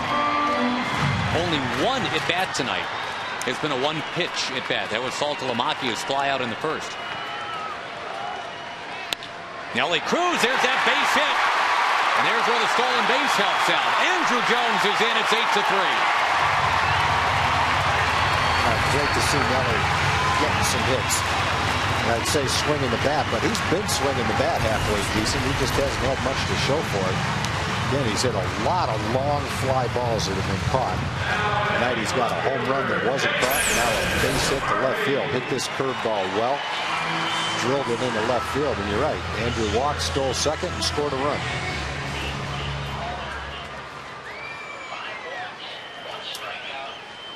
Joe Saunders ends up giving up 8 runs tonight in 3 2/3. So his career ERA at this ballpark now is going to be about 12. That ball getting away. Nothing's going right for the Angels. Nelly Cruz rolls on into second base.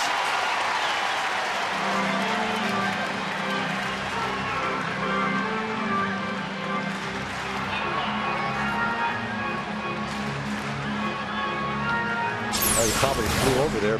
Nelly was probably going to try to steal second, so he's right to hold him tight at first. But the throw wasn't even close. Saunders had one game this year where he gave up 7 runs. Has not had a game where he's given up 8 runs, however. You wouldn't expect him to with an ERA of 3.6.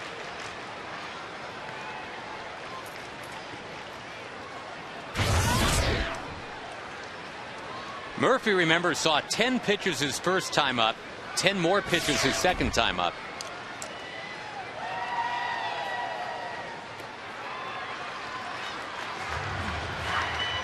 A kind of discerning at bat that Ron Washington wants to see more of from everybody. Have done that tonight. They've walked 6 times, I guess. 5 times tonight.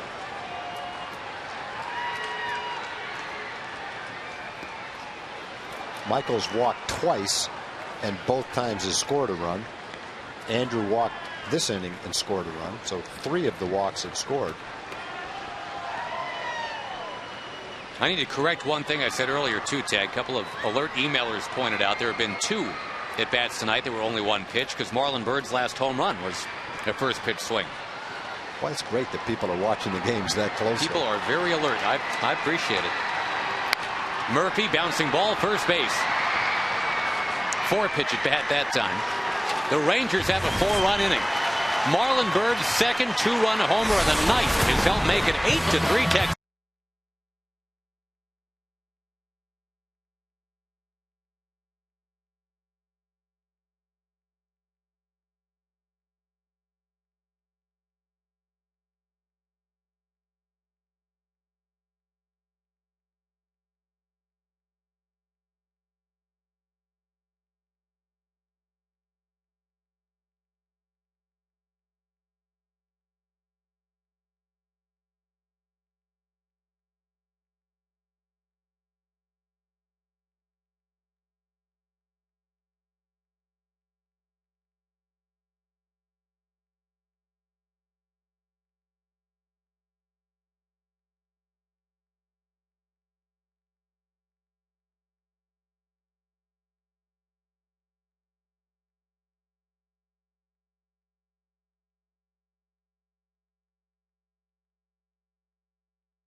By the Ford F-150. It's not just a pickup truck, it's a Ford F-150. By Aflac, we've got you under our wing. And by Corona, the official sponsor of the timeout.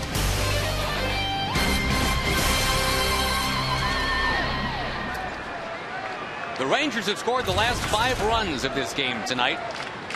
On a night where they just felt they needed to make a statement. Marlon Byrd, who's maybe the most expressive Ranger in that clubhouse. Does not shy away from saying what's on his mind. He has backed it up tonight with a couple of 2-run home runs. Bobby Abreu now for the Angels to take a strike.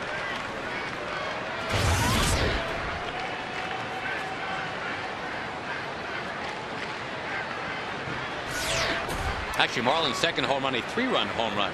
Take that back. A 5 RBI night for Marlin. And the Rangers had entered action tonight, Tag, with 19 of their last 23 home runs being of the solo variety. That was getting kind of annoying. And now tonight, a 2-run and a 3-run shot from Marlin. Abreu trying to check his swing. He did not check his swing. So Scott Feldman begins things here in the 5th with a strikeout of Abreu, and Bobby doesn't want to go away right now. Well, there's a call on Michael earlier in the game on a check swing, and the replay seemed to show that Michael had checked his swing. Not sure about Abreu right there. There was that Mike Scioscia face that we've come to know and love. 8 in a row retired by Scott, and once that curveball comes around, that was pretty much the same as the check swing for Michael. Close. He's gotten a couple of his, had 3 strikeouts tonight. A couple of them have come on that curveball.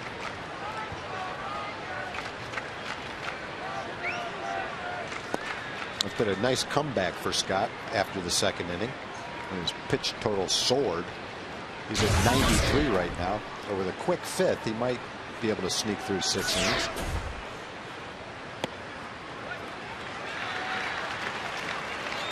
But it was important for him to turn it around for a lot of reasons. One, because you need to beat the Angels tonight. The other, because you didn't want to use the bullpen for that much. And number 2, for Scott, wants to pitch a good game tonight. Trying to get to 6-2 for the year. We mentioned he was winless in his last 4 starts coming in tonight.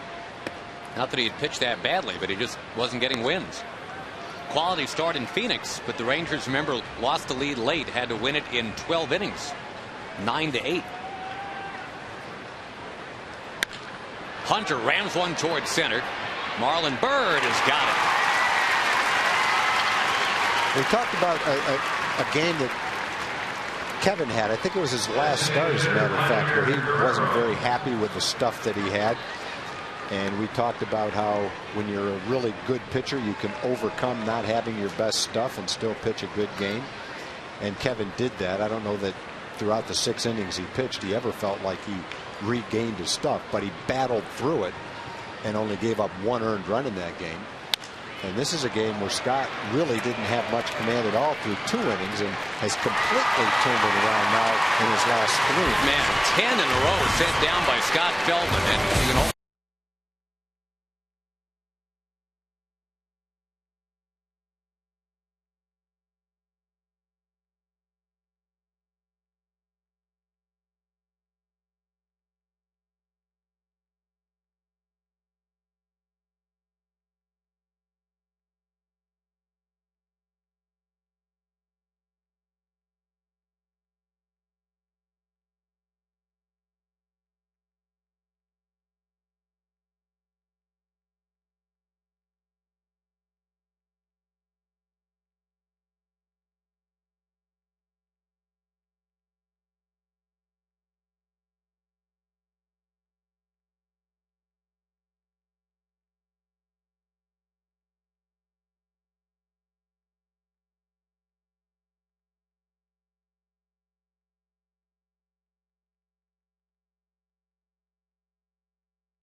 They're breaking out with an 8-3 lead tonight as we go to the bottom of the 5th inning. Saltalamacchia will pound one foul against the reliever Rich Thompson.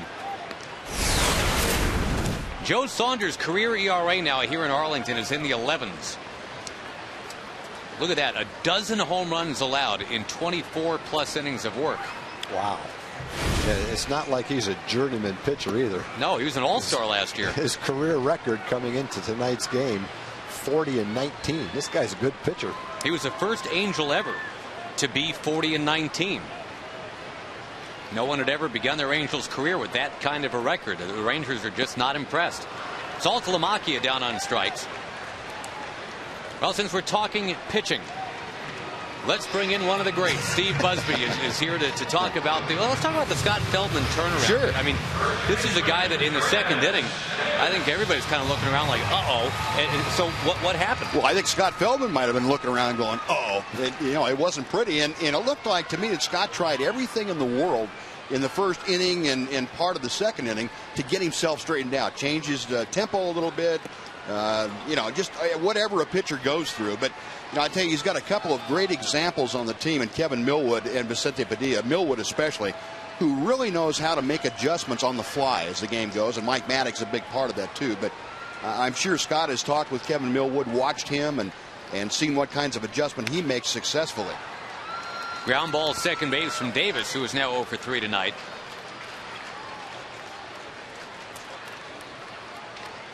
Well, and obviously, too, Buzz, the bats, I mean, all the talk's been about the bats. Sure. It's been kind of the bizarro Texas Rangers month here where, the pitching's been real good, the defense has been real good, and the hitting has been nothing to write home about. We just haven't, I mean, maybe because we're not used to that is why everybody's so up in arms about it. I would have, if somebody would have told me coming out of spring training or in April that this ball club was going to struggle, and here, too, for the month of June, I would have bet the farm. And somebody else would have owned the farm. But that's incredible to go an entire month and struggle on the road. Yeah, I can kind of understand that, but not here in Arlington where they're so prolific. Well, low ebb, we all know now, the one hitter by Chad Godin. Yeah. And, he had fine stuff and he's been pitching well, but still, I mean, the first time the Rangers have ever been one hit in this ballpark. I kind of get this. I mean, not that the guys didn't already know that it wasn't going well, but I think, that's one where you kind of walk away going, all right, we got to do something. This is just not right. I think that might have been the final straw that broke the camel's back. It just kind of felt like that. And, it's one thing to say it, but it's another thing, obviously, to go out there and do it. Sure. And, Josh and Tom, this as well as anybody. It really takes a team mentality, I think, to break out of a slump like that. It's each individual doing his part, but the team's got to come together as a whole unit and really decide, hey, we need to change something now. This just isn't cutting it. Well, and you're right. I mean, and it comes from a good place, I'm sure. Everybody wants to be the guy, to turn it around. But no one can hit a 7-run home run. Right. Well, the one thing that they have done tonight is they've walked 5 times. And sometimes when you're in that kind of a slump, the tendency is to go up and be over anxious to try to hit your way out of it, and maybe taking a step back, being a little more patient, working the pitch count, getting some men on base. 3 of the walks have actually come around to score. Maybe that patient approach doesn't hurt to have a couple of home runs from Marlon Byrd to drive in 5 runs either. Would you believe, Tag, that coming in at tonight, only twice this year had the Rangers walked in a game more than they had struck out in a game? 2 times. Andrews past the mound. That's going to skip into center field. He's on again. 3 times tonight. Hit by a pitch. Now 2 singles. He's also got a couple of steals tonight.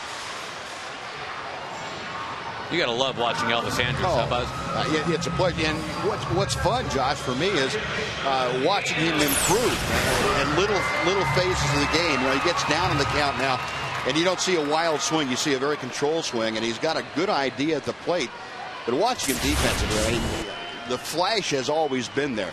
Now the routine play is indeed becoming routine for him, and he's making routine plays behind the bag and in the behind the bag at second and in the hole at short. Those are routine for him, and nobody else gets to him. First 3 Ranger outs that they recorded tonight were all grounders to Elvis.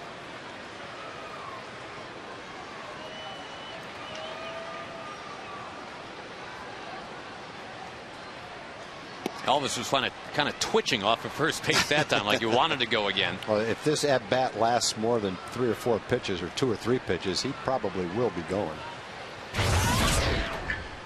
Got a good lead.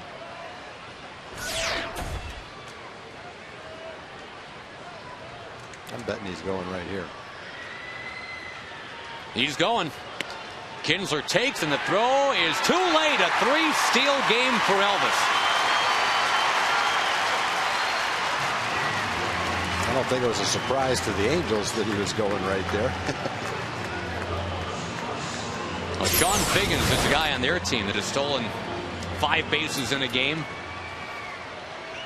A bunch of 4s in his career, but here's Elvis with a chance to do something special. You know, and Elvis runs well. He's not lightning quick. He's not a speed burner. And so for a 20-year-old to be a good base stealer shows pretty good technique. Here's number 4 coming up. The Ranger record is 5. Here's a 4-steal game for Elvis. Mike Scioscia can appreciate that. He likes his guys to run like that at will. Well, the Rangers up 5 runs, and they're not decelerating here. The steal of second, the steal of third. The only Ranger with a 5-steal game. Anyone? Scarborough Green. Oh, I should have known that. Yeah. I recall that. At the very end of the 2000 season in Seattle. And there's a guy who is fast, just flat out fast. He could fly. Kinsler can hit, belting one to left field, but it's caught at the track. Elvis supplies some excitement. 2 steals in the inning. Buzz, thanks for stopping by. Thanks, Josh. Appreciate it. Awesome to have you. Talk to you guys later on. Thank you, Buzz. All right.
Tonight, how about Toby Harrah being in the booth tonight? And you know, it's funny, Toby, everybody, not everybody, but a lot of people, you know, Ranger fans will recall you had that game, the doubleheader, where there you were at shortstop, not a single ball gets hit to you for 18 innings. Yeah. Here you are tonight, and the first 3 outs tonight get hit to the shortstop. So yeah, but you know, I drove in 8 runs in that doubleheader.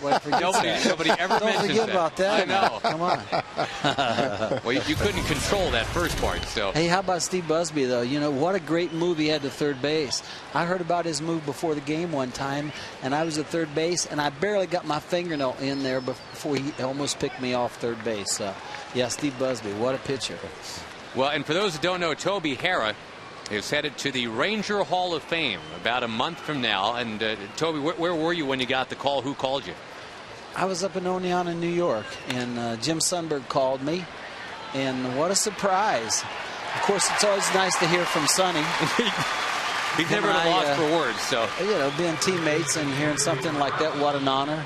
coming from Jim Sundberg. Toby, you played for a number of different teams, but the Rangers and the Senators were your first organization. What does it mean to you to have this nice honor?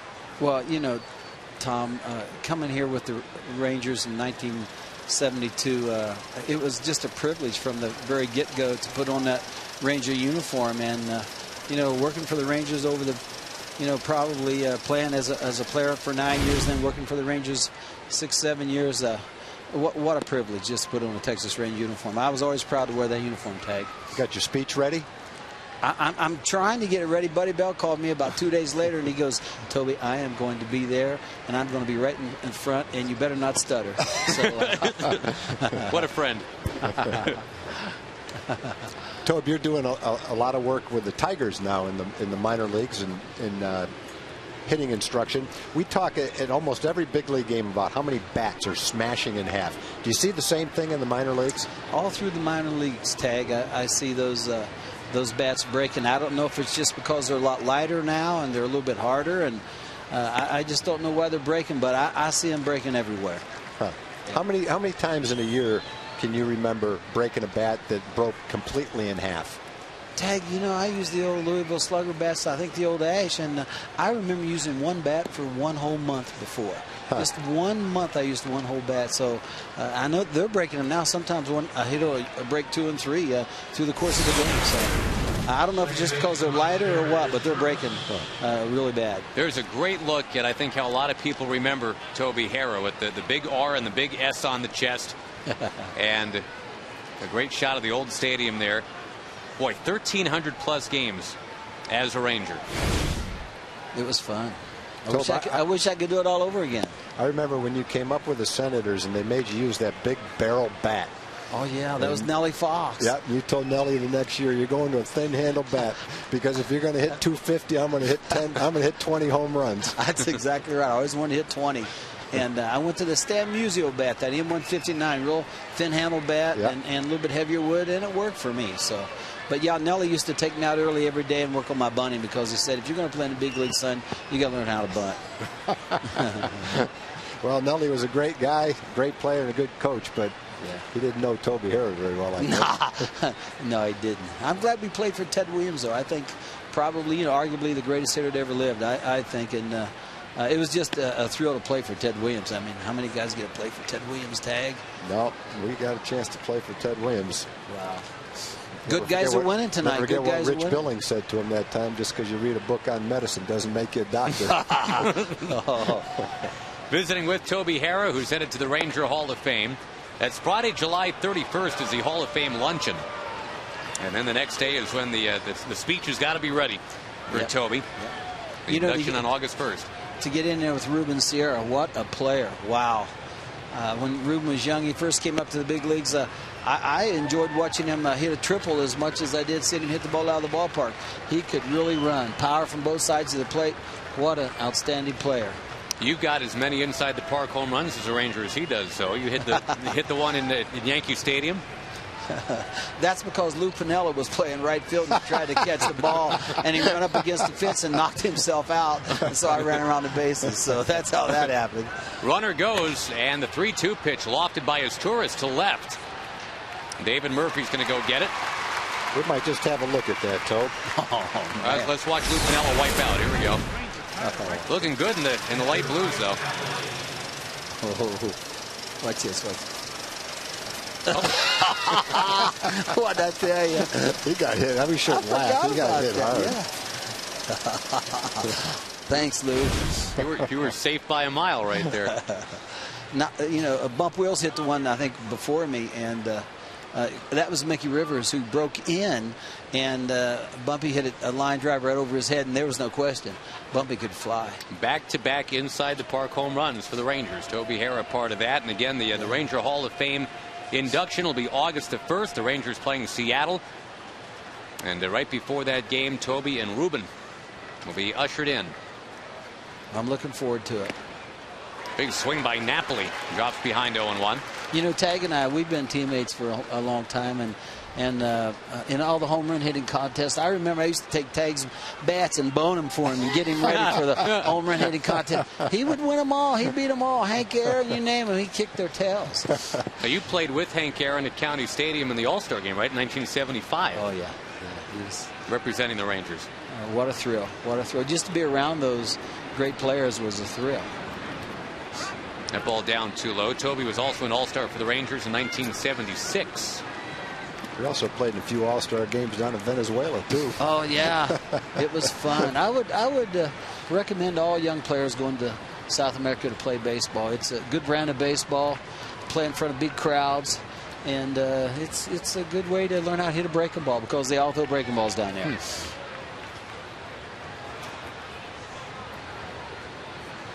Ball and a strike, and there's Napoli hoisting one near. Hey, a shortstop who's going to make a play. Look at that. And it's Elvis Andrews, and he's got it. Hey, Toby, congratulations, man. Thank you. Way to go on your induction. It's awesome. I appreciate it.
Sonic Slam Inning brought to you by Sonic. The jackpot worth $900 plus tickets to a Ranger game and dinner for two at Sonic. Good luck to Michelle Slovak of Ennis.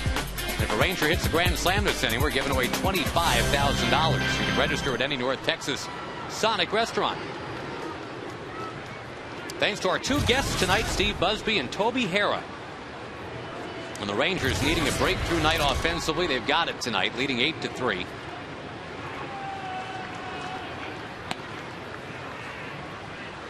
The Rangers with Michael Young and then maybe the man of the night, Marlon Byrd, here in the last of the sixth inning.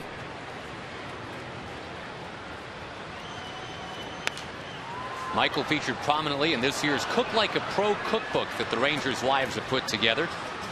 If you want to know how to make some mean tomato and basil bruschetta. Ooh, that sounds good. Not to mention turkey meatballs. Ooh. Michael Young is weighed in on that discussion. It's a really nice cookbook that the Rangers have put out. And what comes with every recipe is some information about every player, their likes and dislikes. You kind of get up close and personal with the guys. I've liked every one of those books that's come out. I think this is the best one. Great pictures in it, great information, delicious recipes. Michael Young says his favorite foods are sushi and anything Mexican, if you're scoring at home.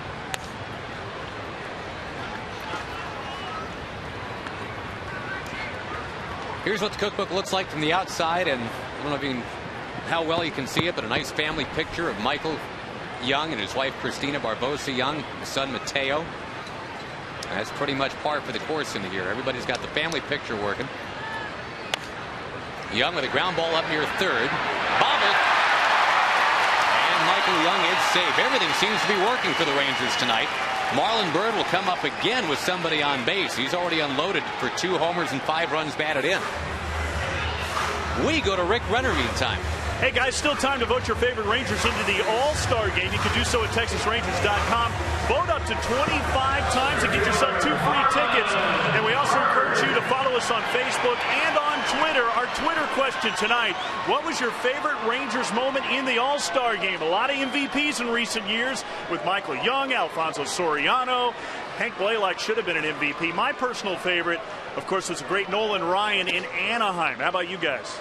Well, I mean, those are all real good ones. Michael Young being the guy to win the All-Star Game twice. I'd pick either one of those. I liked Julio's base hit, driving the winning run in whichever All-Star Game that was. Oh, Kurt Dykert had one. How can you not go with Hank Blaylock's home run? In Chicago. Yeah. Well, speaking of home runs, Marlon Byrd twice tonight. 2-run shot and a 3-run shot. His first multi-homer game since 2007.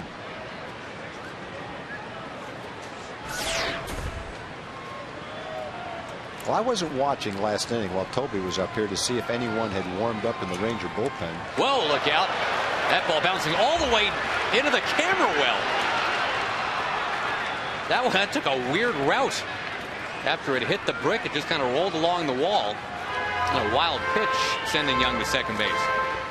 But if there was no one warming up then, there's no one warming up now. And that would seem to indicate that even though Scott has over 110 pitches, that he would come back out to pitch in the 7th inning.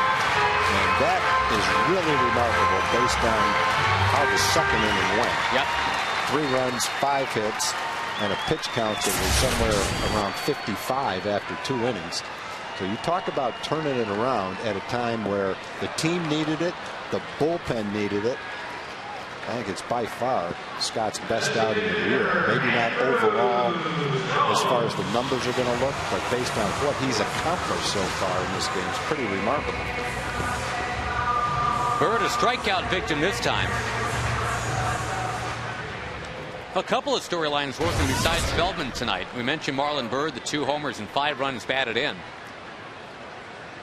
And also tonight, Elvis Andrus has become just the 4th Ranger in the last 20 years to have a 4 stolen base game.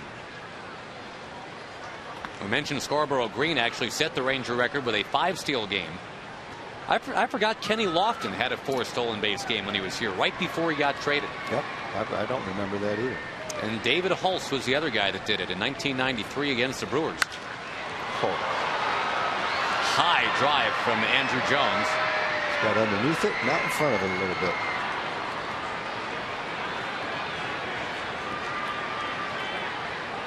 We talked about Thompson, Angel relief pitcher, having more than a strikeout per inning. And it looks like his pitch is that overhand curveball. He's also giving up a few home runs, and maybe that curveball hangs every now and then. Now Eddie Guardado's warming up, so it might be 6 innings for Scott.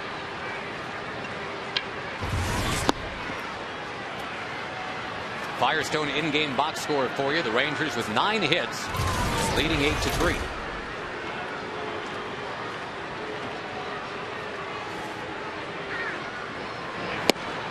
Wave and a miss, 1-2.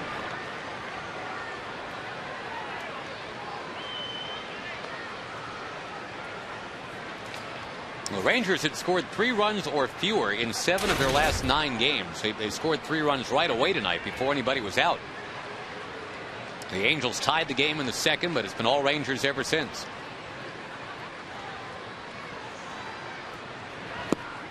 Trying to check his swing, but Andrew could not do it. So that becomes out number 2 here in the 6th. Eddie Guardado indeed starting to get ready. This would end up as another quality start for Scott Feldman, right? 6 innings of 3-run baseball.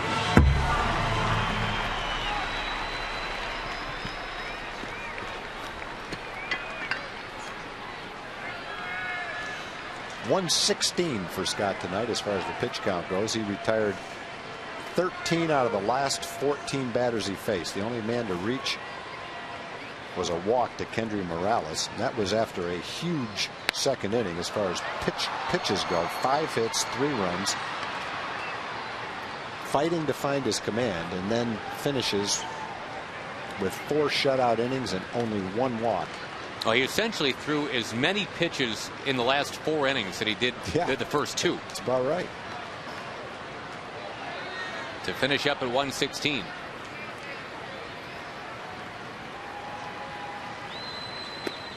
Inside to Nelly Cruz. Nelly with a home run and a single tonight. So he's 2 for his last 2 after being 2 for his previous 26.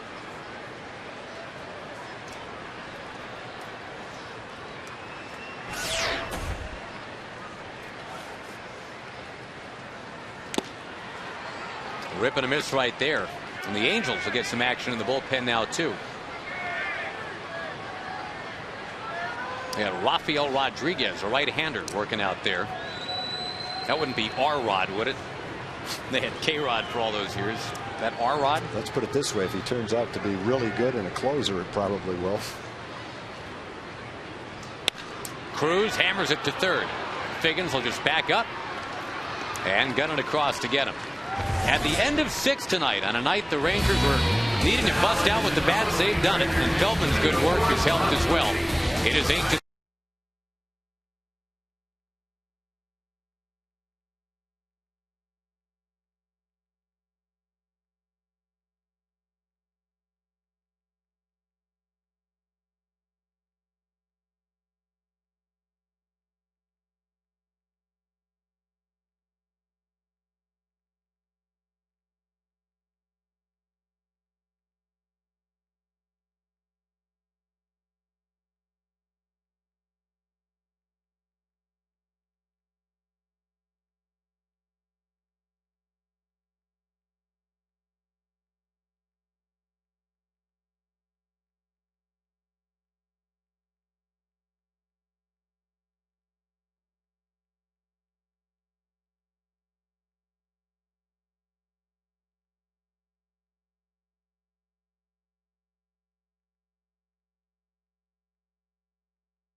AT&T, the nation's fastest 3G network. AT&T, your world delivered.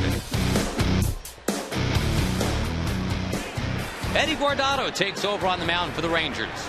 9 outs left to get in this game, and the Rangers will get back to within a game and a half of the Angels, if indeed they're able to maintain this lead tonight. Scott Feldman, you said it very well, Tag. I mean, through 2 innings, it just didn't look like it was going to be a long night for Scott at all.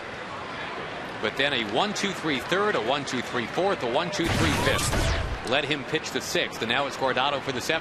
Yeah, you gain a lot of respect in the clubhouse with a performance like that. The way he came back, it looked like the bullpen was going to have to throw 5 or 6 innings tonight. And after that long second inning, he made the adjustments he had to make and came out and just shut them down for the last 4 innings and ended up pitching 6 innings in the ballgame at a time when it didn't look like he was going to get that far. That's a real credit to Scott. For me, that's his best start of the year. The way he turned that around in an important game at a time when there really wasn't a long man that I think Ron could have gone with for 2 or 3 innings. I think if Scott didn't really get much farther than the trouble he had in the second inning, he would have used 4 or 5 guys to get through this game. So remember, Derek Holland was warming up. He's the scheduled pitcher on Friday. Yeah. That one drifting outside to Ibar. So when you look at everything, the importance of the game, the team we're playing, I think you can pretty much say that was an excellent job by Scott.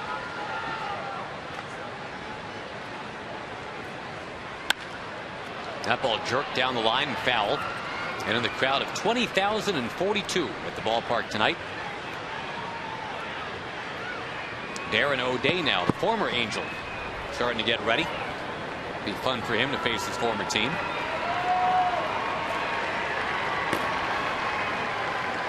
Well, the good thing for the game tonight and tomorrow is the end of the bullpen is well rested. Frankie hasn't pitched in a while.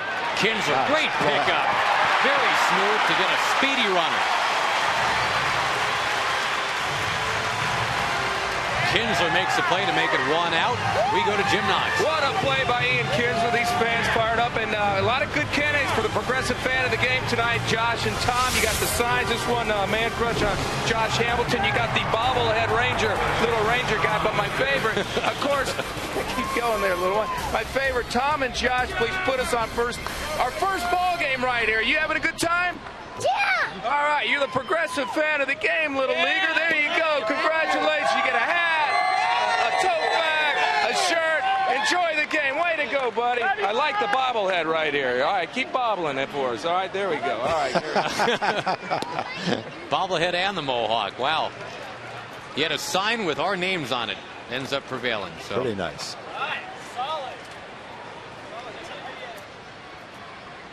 Sean Figgins, top of the order. An 0 for 3 night for him. Guardado gets ahead of another Angel.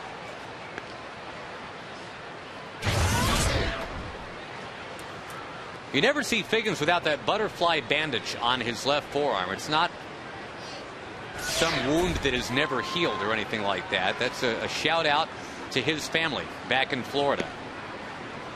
To his mom and dad, just saying, essentially, in his words anyway, Sean says that's to let them know that I appreciate everything that they did for me, all the pain that they had to go through to bring me along. Isn't that nice? A good idea. So if you're the Angels equipment guy, you need at least 162 butterfly bandages throughout the year to give to Sean Figgins.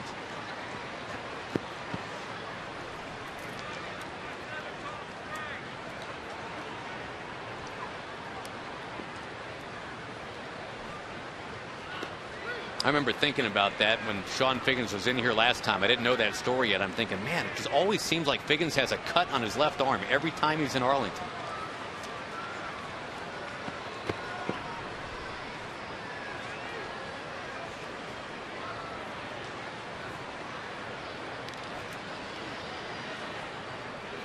Three-2 from Eddie. It's going to be popped towards right, and Ellie Cruz is under it. 2 up, 2 down here in the top of the 7th.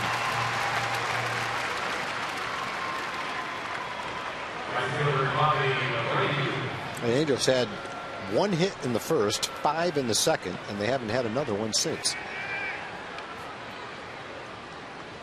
Bobby Abreu comes up next. The Tampa Bay Rays come to town next. A weekend series, a 4th of July weekend. Good seats are indeed still available for that 4th of July game with the fireworks. 972 Rangers. You can call right now.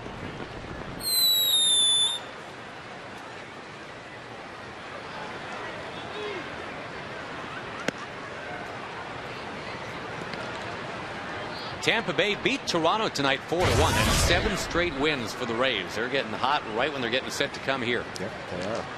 Matt Garza the win tonight. Mariners and the Yankees are now tied 3-3 in the 7th. Both the Mariners and the Rangers trying to gain a game on the Angels tonight.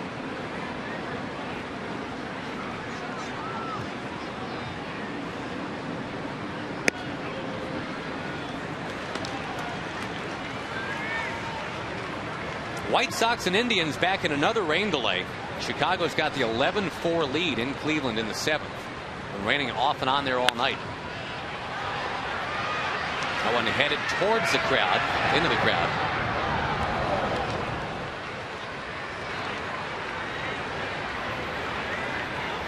Twins are out on top of the Royals now, 2-1 in the 7th. That's in Kansas City.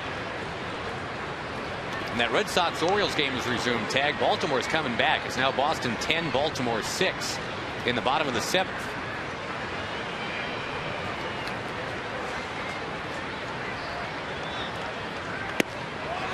Abreu trying to check. He did not. That's the second time he's got run up on check swings tonight.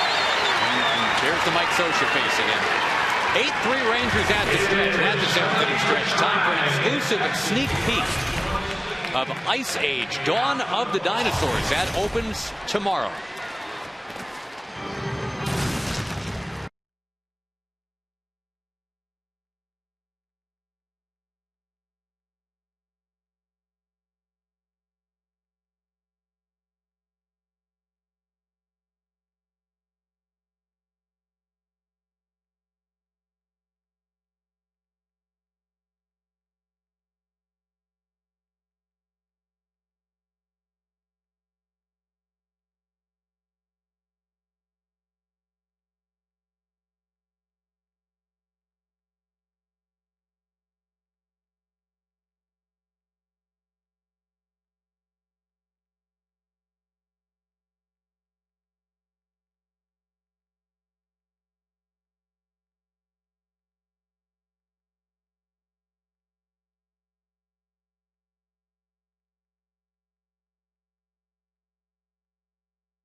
Rangers.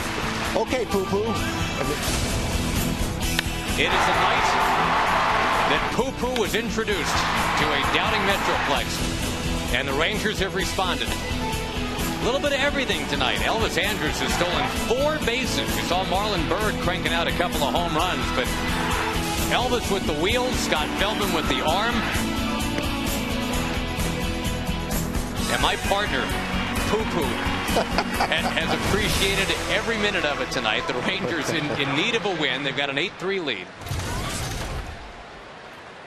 Now here we go with Rodriguez on, and David Murphy greets him, bombs away, center field, on the hill, home run, 9-3 Texas.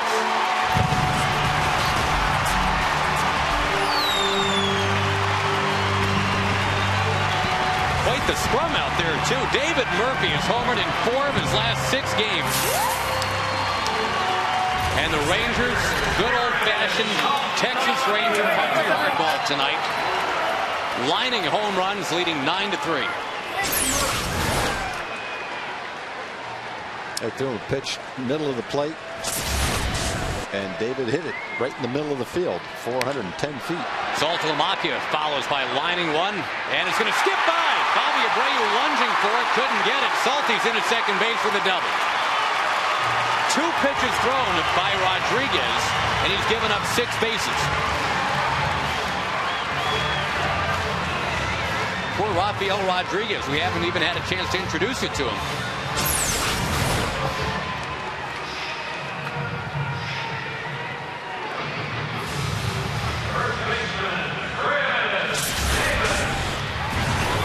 Last time out, Rodriguez gave up 4 hits, 2 runs in 1 inning against the Rockies. That was 6 days ago. So maybe a little bit rusty. He's already given up a homer and a double. Does fire this one behind Davis.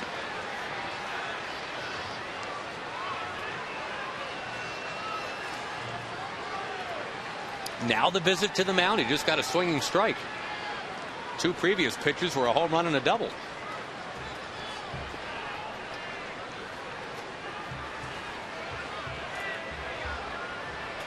A 5-home run ball game for the Rangers tonight.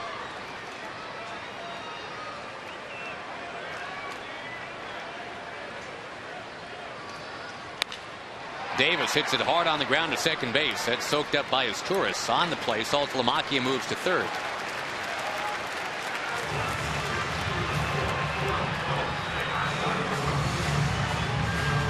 The Angels have been through Saunders and Thompson, and now it is Rodriguez.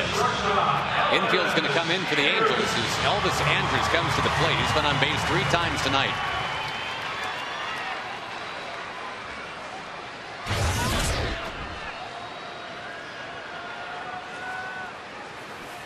Four steals for Elvis tonight. 1 shy of a Ranger record.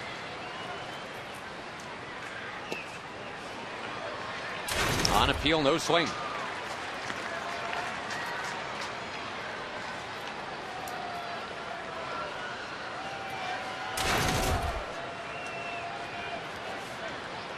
Looks like Elvis will end up third in the All-Star balloting at shortstop behind Jeter and Jason Bartlett of Tampa Bay.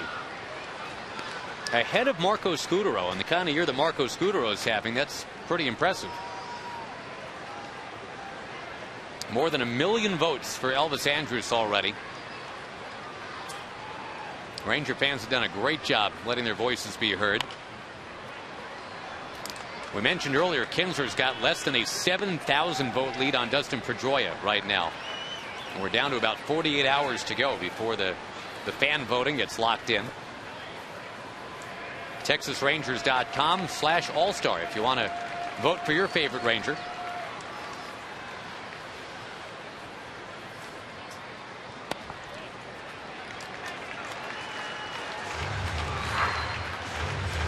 I know we're playing if here, but if Elvis walks first and third, and at second base area wide open, do you send Elvis? It's borderline in a 9-3 game late in the game. Moot point, ground ball to short. And the second out of the inning.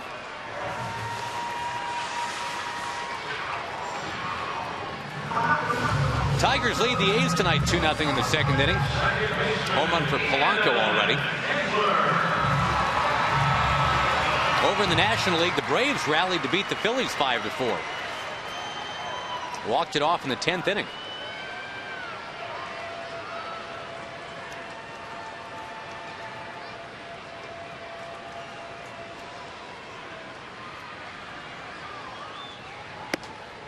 That one's inside to Kinsler. Pirates shut out the Cubs today 3-0.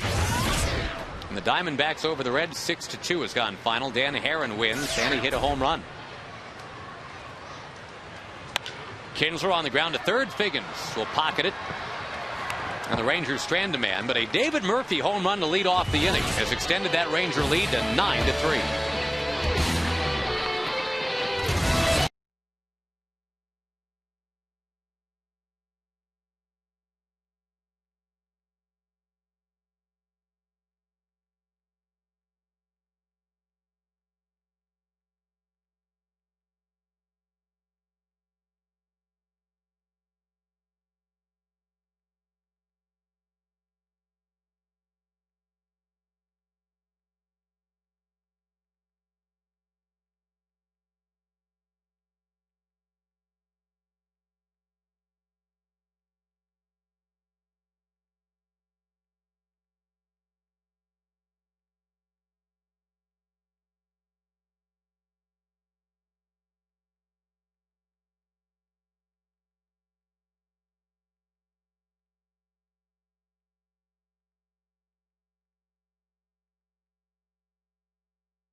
Texas Ranger Baseball being brought to you tonight by Southwest Airlines. Go to southwest.com, grab your bag, it's on. And by Whataburger, just like you like it.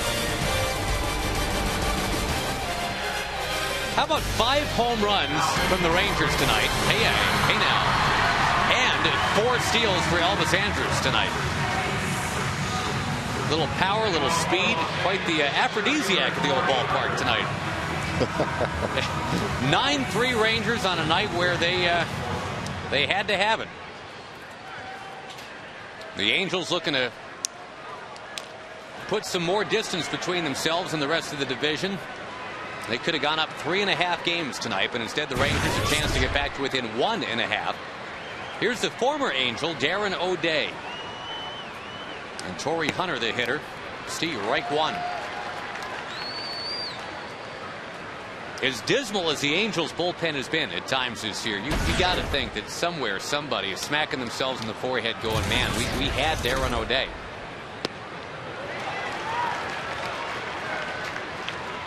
Quickly, 2 strikes on Torrey Hunter.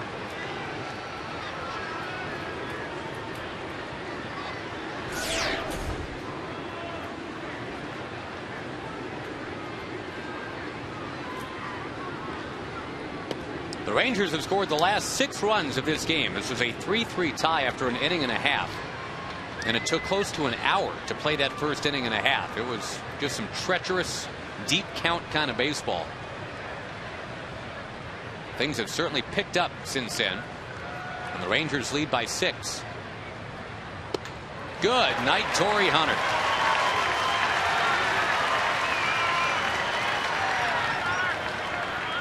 C.J. Wilson getting ready in the Ranger bullpen now. Vlad Guerrero comes to the plate for the Angels. Still the dirtiest batting helmet in baseball right there. All that pine tar, all the rosin on it. There was supposed to be, remember a couple of years ago, an edict that came down from on high. No more dirty helmets. Yeah, no more dirty batting helmets. That's a pretty big swing right there for El Diablo, 0-1. Not that you're surprised when you see Vlad Guerrero take a big swing.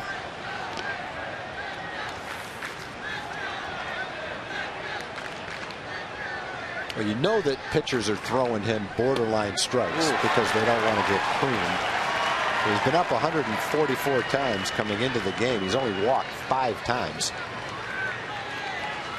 You saw, there it is, the old look for Vlad. I like the new look. A little cleaner. Clean cut Vlad. That's hard to say a bunch of times. Clean cut Vlad. It's hard. You're done. Hard. Clean cut Vlad. There you go. Clean cut Vlad. There's 2. I'm done now. Good job, Poo Poo.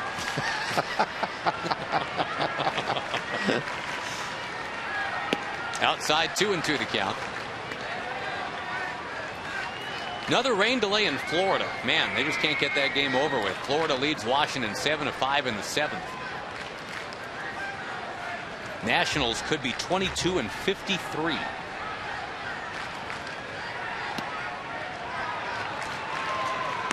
The Brewers beat Johan Santana and the Mets 6-3. Prince Fielder, home run number 20 for Milwaukee. It's a nice win for the Brewers. Mets are 2 games under 500, but they're still in the race. Boy, he turns on that one. Looked like it was going to hit him. I think it was a foot inside. He's got a double on a ball that was 8 inches inside the first time up. Boy, I mean, what's he doing swinging? And B, how did he hit it? Scott threw him a good tailing fastball 8 inches in that he doubled on. That has to be a foot inside. He still muscled it right down the line.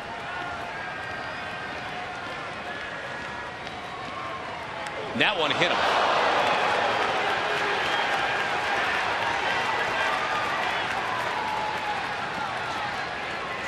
Second time he's been on base tonight. Vlad Guerrero, a career .397 hitter against the Rangers. Fielder Juan Rivera.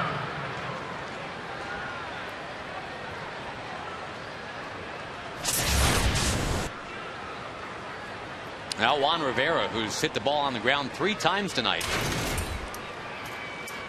Rangers have yet to turn a double play tonight. They're poised to do that here.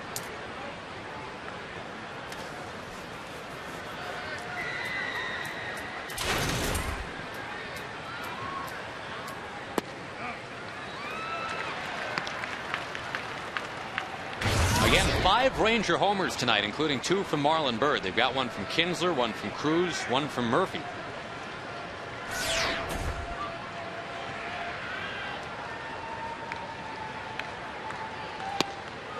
Wild wave and a miss by Rivera.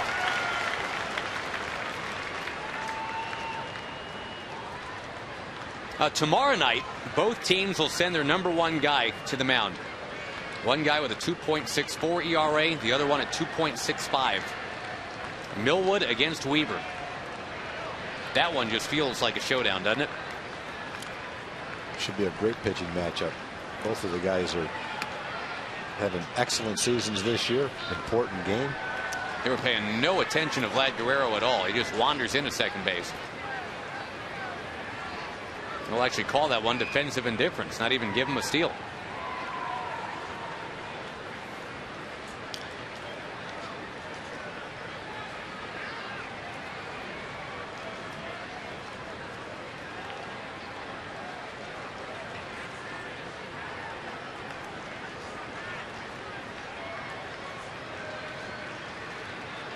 O'Day brings a 1-2. That one flies outside. Giants lead the Cardinals tonight 6-3 in the 9th, but Albert Pujols tagged 2 more home runs. He's up to 30. Whoa.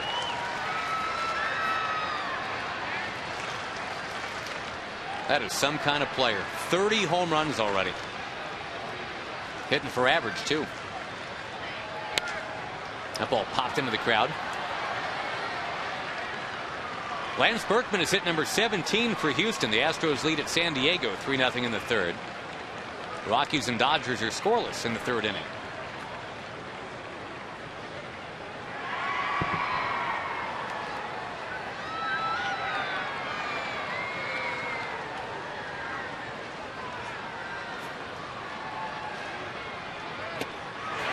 That's it for Rivera. Second strikeout of the inning. And frustrated Juan Rivera with an 0-for-4 night. The pitch looks hittable until you start to swing at it, and then it just keeps going and going and going until you're gone. Until you can't reach it. Ron Washington's going to make a pitching change now. Brings C.J. Wilson in with 2 out in the 8th inning, so we'll take a break too. 9-3 Rangers, and we're back right after this.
Some on-field interviews to share with our viewers tonight. We're going to be working the clubhouse very, very diligently tonight. We've got to talk to the guy that hit 2 home runs. We've got to talk to the guy that had 4 steals.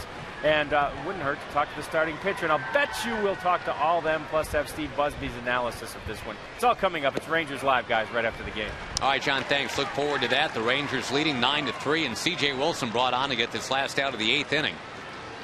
Kendry Morales, the hitter. Darren O'Day faced 3 batters. He struck out 2 and hit 1. CJ has pitched very well here in this ballpark this year. Most of the runs he's allowed have been on the road.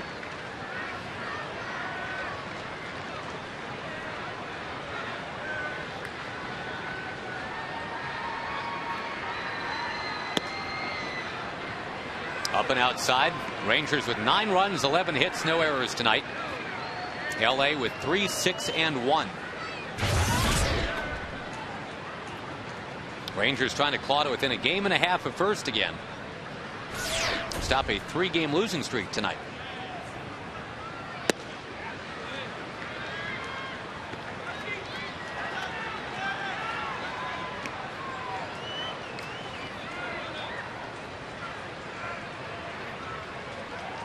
Got another real good first baseman coming in later in this series, or homestand I should say. Carlos Pena of the Rays for Tampa Bay is having another great year.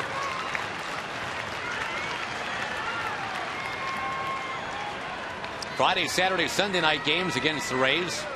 One more game against the Angels. That's tomorrow night. 7:05 first pitch. $1 hot dogs tomorrow night.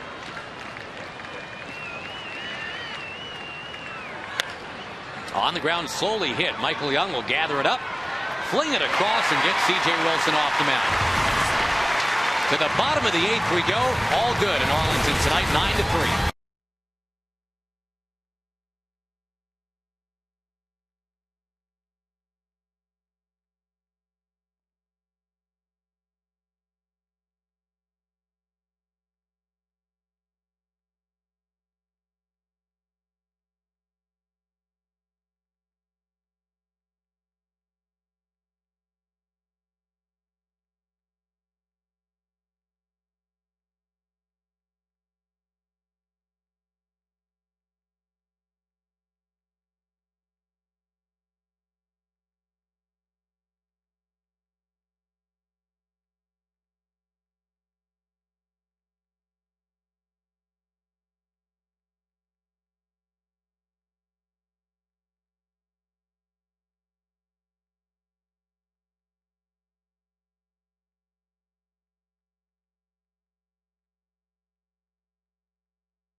Freeze cam tonight.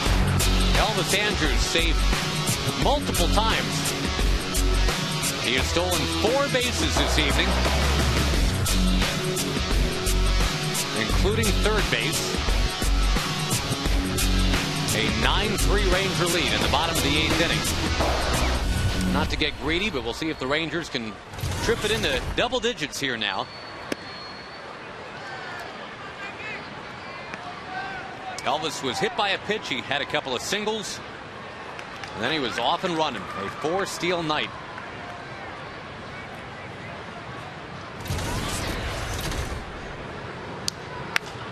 Now Young pounds one foul. Michael with a couple of walks tonight and has reached on an error. And for a team who was really challenged this entire month, Tag, in terms of on-base percentage, the lowest on-base percentage for this team in 1 month since their first year of existence, 1972. Getting on base has not been a problem tonight. 11 hits. What is it? A half a dozen walks. And reaching on the error as well.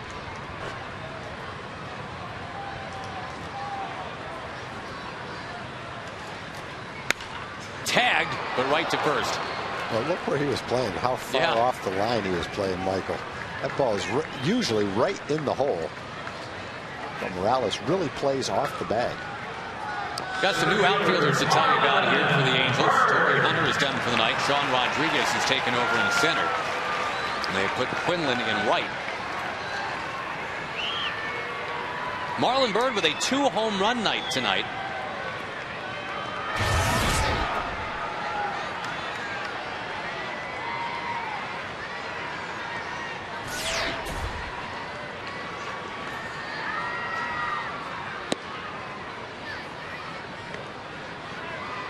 The home run he hit last night was his first in 24 games. Now he's got 3 in the last 2.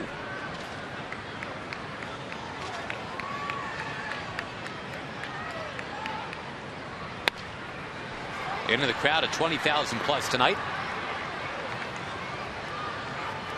As we said, tomorrow Kevin Millwood gets the start for the Rangers, and he has been Mr. Big Time Charlie all year. And the Rangers have needed a big step up effort.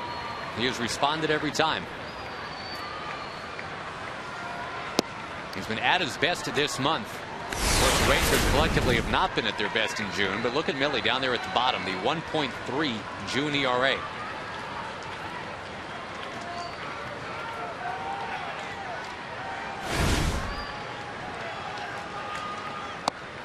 Two balls, 2 strikes to Byrd.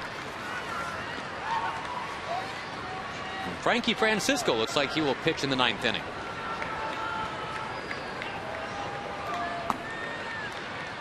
Frankie came back and had the back-to-back outings. Hasn't pitched in several days since then. Well, speaking of pitching, we should go back a little bit here, Tag. I mean, obviously a lot of talk about Elvis Andrus tonight and Marlon Byrd, and you mentioned it earlier, but Scott Feldman deserves a lot of credit. As tough as that second inning was, to come back and retire 11 in a row after the Angels had tied the game.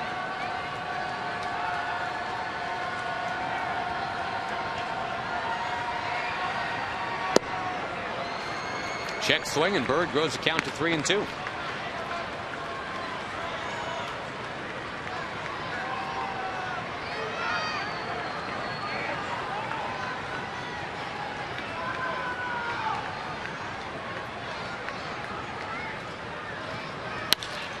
That ball stroked into center field, caught on the run. 2 hard hit balls with 2 outs in the 8th. And folks, you can bring the whole family to a Rangers game with Coca-Cola Total Family Ticket. 4 tickets, 4 hot dogs, 4 Cokes, a parking pass, unlimited play in the sports bar for kids 13 and under. All for as little as $15 a person. That's a great deal. TexasRangers.com for tickets, or you can call 972 Rangers.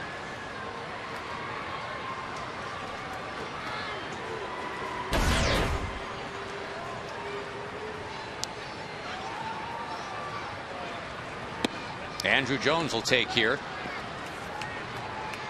The Rangers looking to go to 14-4 against their own, against the AL West.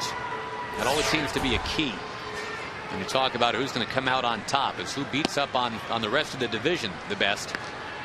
So far, that's been the Rangers.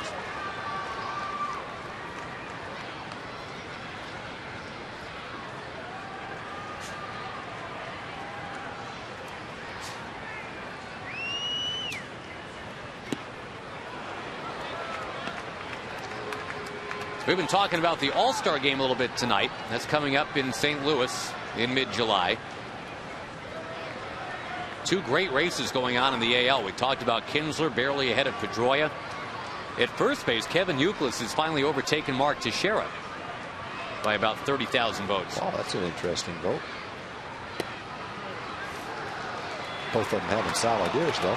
Andrew Jones is told that's strike 3, and well, he can laugh about it when it's 9-3, his team on top. We go to the 9th. Rangers need 3 outs, then they're a game and a half.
C.J. Wilson with a 1-ball, 1-strike count on Meister is Torres. We are underway in the top of the 9th. We'll see if Frankie Francisco gets in for a couple batters or not. C.J. Wilson for now, and that's down the third base line. That's fair. Meister is Torres, and it pinballs over to Murphy. That's going to be a double. The leadoff man for the Angels here in the 9th.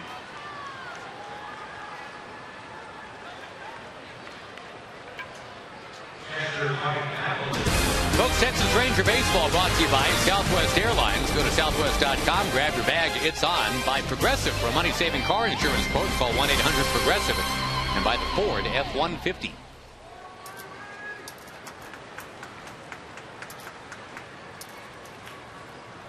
Well, 7th hit now for the Angels. But the good news associated with that, Mr. Grieve, I mean, it seems hard to believe, but that's their first hit since the 2nd inning.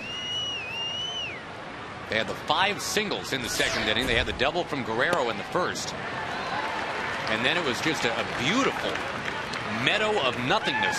3rd, 4th, 5th, 6th, 7th, 8th, no hits for a very hot-hitting Angels team.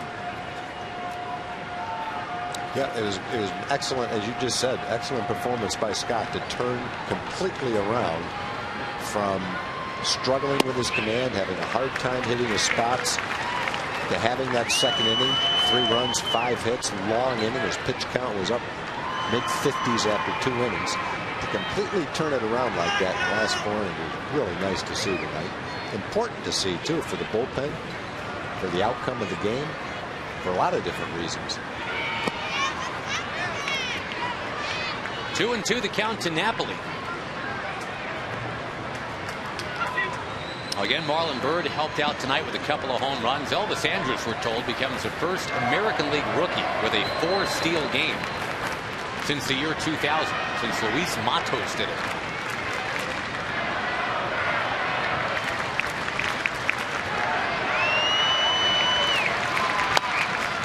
Napoli stays alive, still 2-2.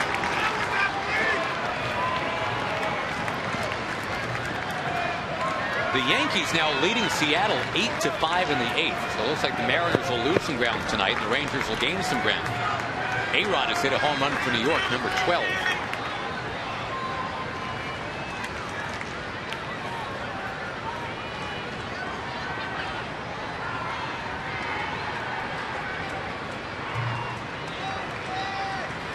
The 2-2 hit him. Here's CJ just trying to quickly pitch through the 9th, but the first 2 men have reached.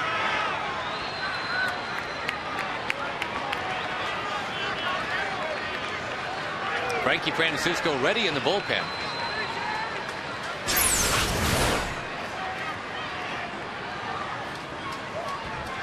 Got Napoli in the knee. He never even moved. Had that guard way down on his ankle. The ball hits above the guard, though. In fact, didn't even hit that leg.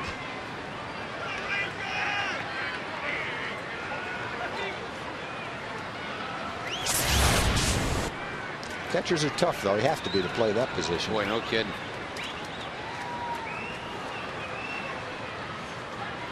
Napoli wants some time to try to walk it off or crouch it off.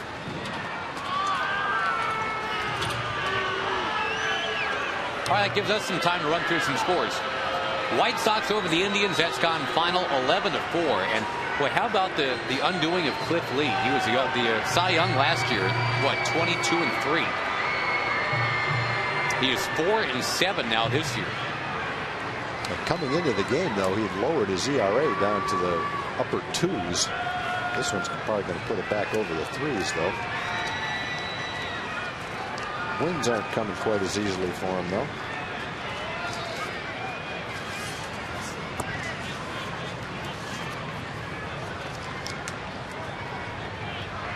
Rays beat the Blue Jays 4-1.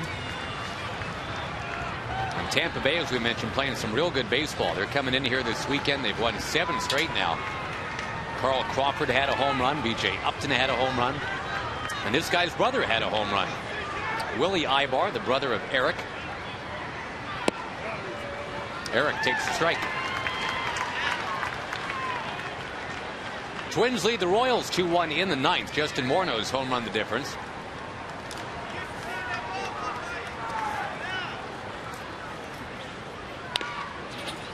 That's fouled back 0-2.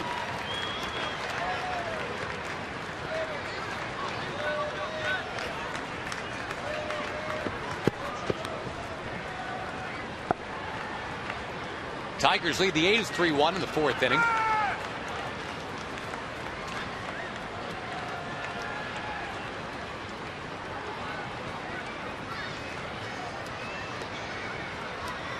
Red Sox and Orioles now are 10-9 in the 8th inning.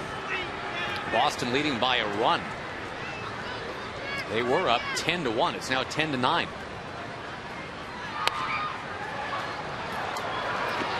Wilson pounding some fastballs in there, but these Angels are not going to quietly slink away. Having a hard time getting it out here in the 9th inning. It's already been a pretty long night at the ballpark. Angels are making it longer.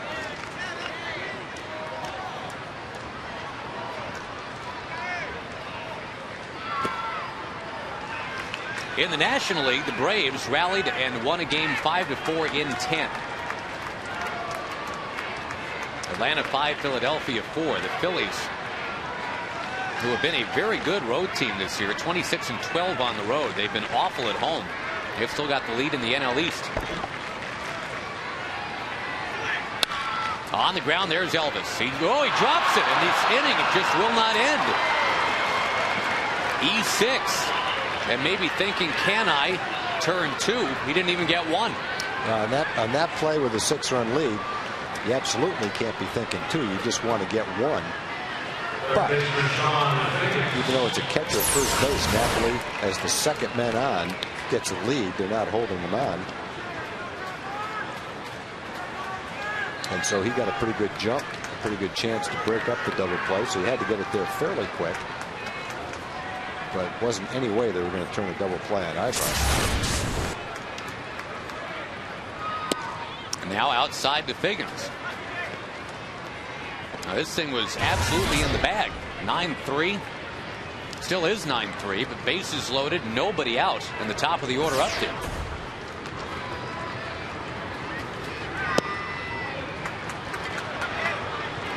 And the fans understandably getting a bit restless right now. This is not a comfortable 9th inning all of a sudden.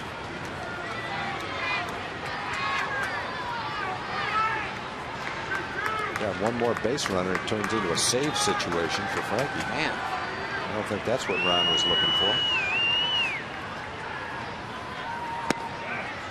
That's a strike. Diamondbacks beat the Reds 6-2 behind Dan Herron. And the Marlins indeed have defeated the Nationals in a rain-shortened game, 7-5.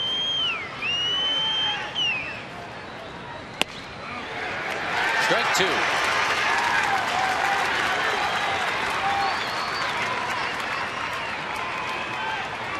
Figgins an 0-for-4 night. He has 1 for his last 20. And CJ can go right after him here.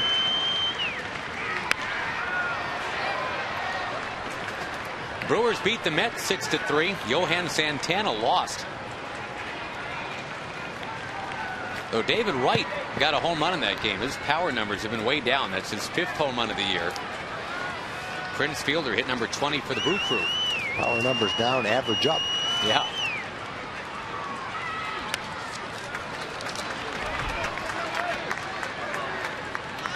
Well, going back to last inning here at Tech, C.J. Wilson has thrown 26 pitches. He's only gotten 1 out.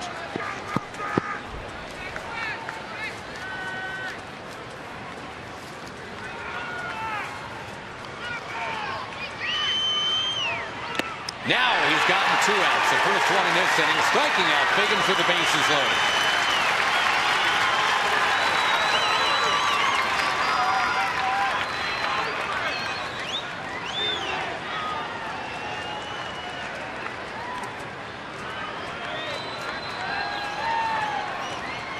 Now Ron Washington to the mound with the 1-man out here in the 9th inning. And Frankie Francisco, it would appear, would be asked to come in and get the final 2 outs tonight. That's what's happening.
Frankie Francisco coming on.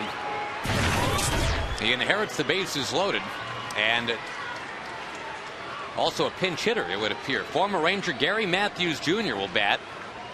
Remember, Quinlan had gone into play right field, but now the switch hitting Matthews will get the opportunity. He can bat left-handed against Frankie.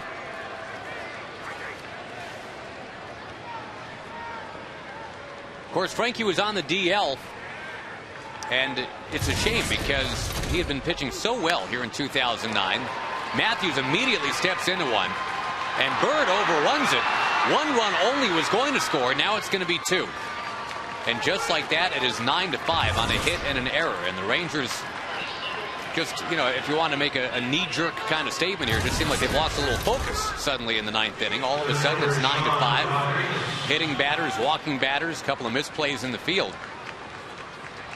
Sean Rodriguez will come up, and Gary Matthews Jr. comes through against Frankie.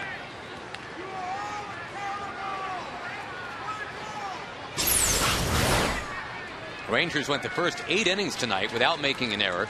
Now they've made 2 here in the 9th.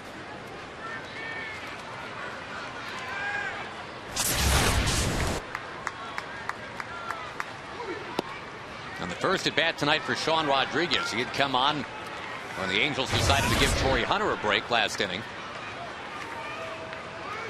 0 for his last 11, and certainly a cooler bat than the hot one that was being wielded by Torrey Hunter. Frankie powers one right by him.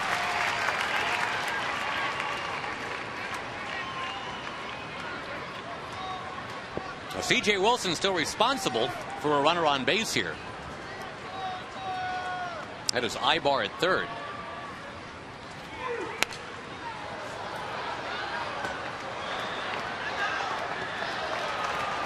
And suddenly this becomes kind of a big guy to get, because if Rodriguez reaches, the tying man bats, and it's Vladimir Guerrero. You do not want to give Vlad a chance to do anything like that.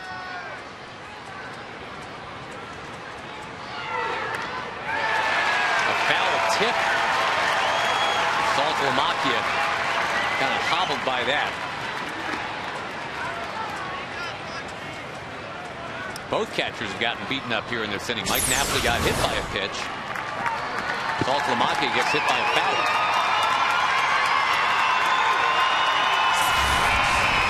And with the defensive changes to give guys a little bit of a rest, this would have been Torrey Hunter's spot to hit. But when the score got to 9-3, the Angels gave Abreu a couple of innings off and Hunter a couple of innings off. That one getting behind Saltalamacchia. He's going to let Matthews take second base, not worry about him. So you do get the second out of the inning. And Vlad Guerrero will bat, but not as the tying man. The Battle of the Dominican Republic will now take place. The hard swinging Vlad Guerrero against the hard throwing Frankie Francisco.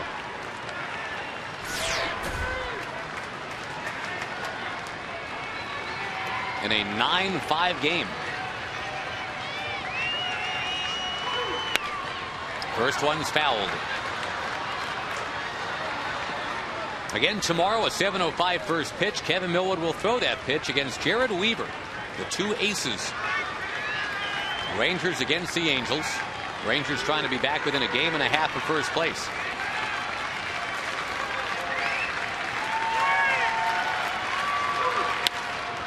Fly ball into the crowd again, so the Rangers get within a strike of nailing it down now. And a night where the second inning and the 9th inning have been a little hairy, but all the other ones are pretty good. Well, if the end result is what the Rangers are looking for, it's worth the wait.